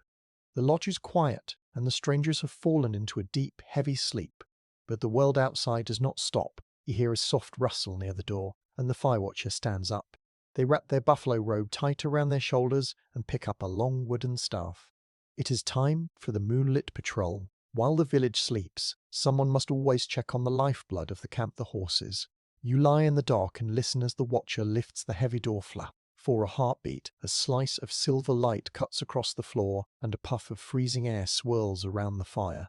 Then the flap falls shut and the lodge is still again. A historical fact about the night shift on the plains is that the safety of the village depended on the horses. Before the morning sun touched the snow, the men would take turns walking the perimeter of the camp. They had to make sure the ponies were safe from wolves or from raiders who might want to steal them in the dark. In the winter, the horses were kept close to the village, sometimes even tied right next to the tipis. A family without horses was a family that could not move or hunt. Guarding them in the moonlight was a sacred duty, a quiet walk between the warmth of the home and the bite of the wild. You imagine the fire watcher stepping out into the night. The moon is high and round, turning the snow into a sea of glowing silver. This is a microhistory detail called the frost walk. When the air is very cold, the snow becomes so hard that it creaks like a wooden floor with every step. The watcher walks slowly, their breath making a long white cloud that hangs in the air like a ghost. They move toward the herd, where the horses are huddling together for warmth. The animals' shaggy winter coats are covered in a fine dusting of frost, making them sparkle in the moonlight. They look like statues carved from ice until one of them turns its head and lets out a long, low nicker of greeting. The lodge feels very empty without the fire watcher, but the silence is peaceful. This is a moment of atmospheric silence. You lie in your furs and try to hear the sounds of the patrol from outside. You hear the faint clink of a horse's bridle. You hear the crunch of the watcher's footsteps as they circle the camp. These sounds are very small in the vastness of the plains, but they are full of meaning. They tell you that the borders of your world are being guarded. The watcher is checking the shadows, looking for any movement that does not belong. They are the eyes of the village while everyone else is blind with sleep. You think about the horses and how tough they are. They do not have hide walls or fires. They stay out in the wind, their backs to the storm, eating the dry grass they find beneath the snow. They are the partners of the people. They carry the heavy lodges and the meat from the hunt. In return, the people watch over them through the long, silver nights. It is a bond of trust. The watcher speaks softly to the lead mare, patting her neck with a gloved hand. The horse leans into the touch, her warm breath steaming against the watcher's chest. In this cold world, the heat of a living animal is a precious thing. The smell of the night outside is very different from the smell inside. It is sharp and clean, smelling of nothing but ice and distance. When the watcher eventually returns, they will bring that smell back with them on their robe. It is the scent of the stars. You watch the embers in the fire pit. They are glowing a steady, deep red. You feel a sense of gratitude for the person out in the cold. Their night shift is the hardest one of all, but it is what allows the rest of the circle to dream in peace. You know that soon they will be back, shaking the frost from their cloak and sitting by the fire to warm their frozen toes. You look at the strangers sleeping near the hearth. They do not know that someone is out there guarding the horses they rode into camp. They do not know how much work goes into keeping a village safe in the winter. But you understand that every night is a battle that is won with quiet steps and watchful eyes. The patrol is not a loud or famous thing, but it is the foundation of the home. It is the wall of the village that moves. The fire pops and a single spark rises. You follow it with your eyes until it hits the ceiling. You feel the heavy warmth of your bed once more. The dog at your feet is still, its ears occasionally twitching as it hears the watcher's return. The crunch of boots gets louder, and then the door flap lifts. The watcher is back. They move to the fire and rub their hands together, the heat of the coals turning their pale skin back to a healthy red. They nod to the shadows, a silent signal that the world is still secure. You feel a wave of relief. The horses are safe. The perimeter is clear. The moon is still watching over the plains. You sink deeper into your buffalo robes. The cold air brought in by the watcher quickly fading into the lodge's warmth. You realize that the night is nearly spent. The moon has finished its walk across the sky, and the stars are starting to fade. But for now, there is still time for the deepest sleep of all. You close your eyes, the image of the silver horses and the glowing snow still in your mind.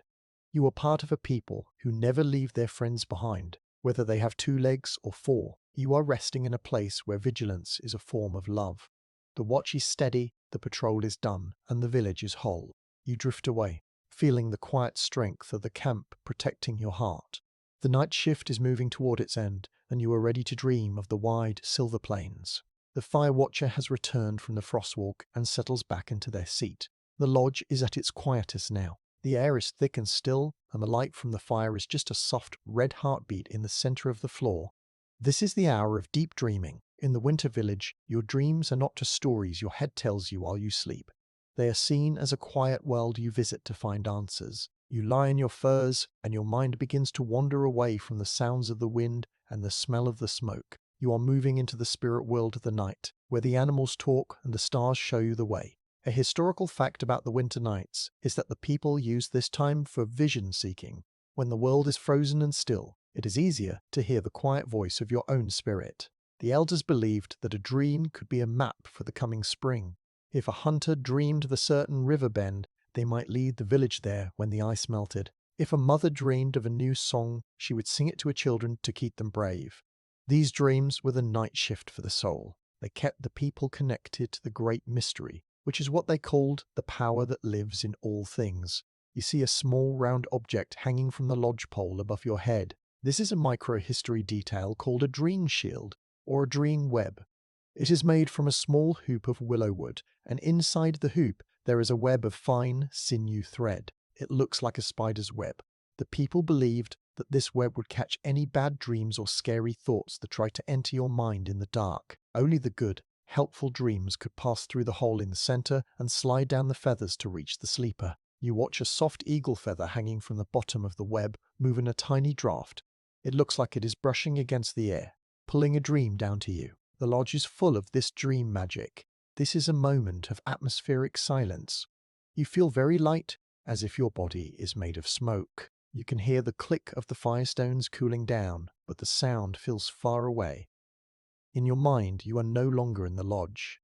You are walking across a plain of tall, green grass. The sun is warm on your back, and the air smells like sweet flowers. You see a large buffalo bull standing on a hill. He looks at you with kind eyes and nods his head. This is a spirit vision. It is a sign that the buffalo is still out there, waiting for the snow to go away. It makes you feel very strong and happy. You think about how important these visions were for the people. In the middle of a hard winter, it is easy to feel sad or tired, but a good dream acts like a fire for the mind. It reminds you that the cold is not forever. It tells you that you are part of a big, beautiful plan. The dream web is guarding your rest, making sure that only the hopeful thoughts stay with you. You feel a deep sense of peace. You are not just a person hiding from a storm. You are a dreamer who can fly over the mountains and talk to the moon. The fire watcher watches the sleeping forms in the lodge. They know that this is the time when the spirits are most active. They might whisper a small prayer or a word of thanks to the embers. They are guarding the bridge between the day and the night. The smell of the sage smudge from earlier is still in your hair, and it helps to keep your dreams clean and bright. You feel very tucked in, not just by your furs, but by the traditions of your people. You are being held by the stories of the stars and the wisdom of the web. You look at the dog at your feet. It is dreaming too. Its paws move back and forth, and it lets out a tiny yip in its sleep. It is chasing the spirit of a rabbit through the woods. Even the animals have a night shift in the world of dreams. You feel a sense of kinship with every living thing in the camp. You are all resting, all dreaming, and all waiting together. The lodge is a vessel that carries you through the ocean of the night toward the shore of the morning. The red heart of the fire is almost covered in white ash now. The light is very dim, but the warmth is still there. You sink down into the softest part of your willow bed. The dream shield stays above you, catching the shadows. You feel the weight of the night as a gentle, heavy hand. You are no longer afraid of the dark. The dark is a place where you can find your strength. It is a place where you can see the light that lives inside you. You close your eyes and let the vision of the buffalo bull take you deeper. You are walking through the summer grass, and the wind is warm and sweet. You are part of the great circle of life. The watch is steady, the web is catching the shadows, and the night is full of peace. You drift away, moving through the stars and the clouds, resting in the heart of the great mystery. The long winter night is almost over, but you are still in the world of the dream. The deep blue of the night is finally starting to change. If you were to look up through the smoke hole now, you would see that the one bright star has begun to fade. The black sky is turning to a soft, smoky grey. Inside the lodge, the air is at its coldest. The fire has become a pile of sleeping embers, hidden under a blanket of white ash. You wake slowly, feeling a tiny bit of frost on the edge of your buffalo robe, where your breath has frozen during the night. You pull the fur up to your nose, enjoying the last few minutes of the night shift before the world starts to move again. A historical fact about winter mornings on the plains is that the start of the day was very slow and quiet. People did not jump out of bed as soon as the light appeared. Instead, they waited for the fire watcher to wake the hearth back up. The transition from the world of dreams to the world of work was done with great respect. They called this time the grey hour. It was a time to be still and to give thanks for surviving another night. In a place where the cold is so strong, every morning is a victory. Every sunrise is a gift from the Great Spirit. You watch the fire watchers stand up one last time. Their legs are stiff and they move with slow, careful steps. They reach for a small bundle of dry cedar bark and a handful of thin twigs. This is a microhistory detail called the morning spark. The watcher does not start a new fire from scratch. They use a small wooden stick to poke through the white ash until they find a single glowing red ember that has stayed alive all through the night. They place the cedar bark right against that ember and blow on it with a soft, steady breath. Whoosh, whoosh. For a second, there is only smoke. Then a tiny yellow flame licks the bark. The fire is awake. The life of the home has returned. The lodge begins to warm up almost immediately. This is a moment of atmospheric silence. You lie still, watching the light from the new fire grow and climb up the poles. You can hear the crackle of the dry twigs and the pop of the sap. The shadows on the walls start to dance again, but they look different in the morning light. They look fresh and bright. You hear your family members starting to stir in their furs. A child gives a long, happy yawn. A dog stretches its legs and shakes its fur, making a thud-thud-thud sound against the floor mats. The circle of sleep is breaking, and the circle of the day is beginning. You think about the night you have just passed. You think about the thick buffalo walls that held back the wind. You think about the heated stones that kept your feet warm. You think about the stories, the drum, and the shared heat of your family. You feel a deep sense of strength. You have faced the longest, coldest hours of the winter, and you have come through them with a warm heart. The lodge has done its job. It has been your fortress and your cocoon. You look at the strangers sleeping near the fire. They are waking up too, looking around with smiles of surprise. They are alive, and they are warm. The smell of the morning is wonderful. It is the smell of fresh wood smoke and the savoury scent of herbal tea being heated in a clay pot. The fire watcher is now the breakfast maker. They are preparing to feed the village. The night shift is over, and the day shift is taking its place. Soon, the men will check the horses in the full light of the sun. The women will begin the work of mending and cooking. The children will run out into the snow to play. The village will be full of noise and motion. You reach out and touch the hide wall one last time. The frost is melting now, turning into tiny drops of water that look like diamonds. You feel the strength of the buffalo skin and the solid pull of the willow poles. You realize that you have learned the secret of the winter. It is not something to be defeated. It is something to be lived. You are a part of the plains, a part of the snow, and a part of the fire. You are ready to step out of your furs and face the new day. The sun is slowly pulling itself over the edge of the world, turning the white snow into a field of pink and gold. The long heavy darkness of the winter night is folding away, like a blanket being put back into a storage bag. You can feel the warmth of the new fire reaching your bed, telling you that it is safe to move.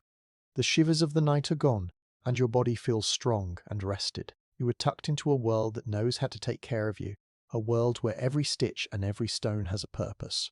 You take one final deep breath of the lodge air, feeling the sweet smoke in your chest. You look around at the faces of your family glowing in the morning light.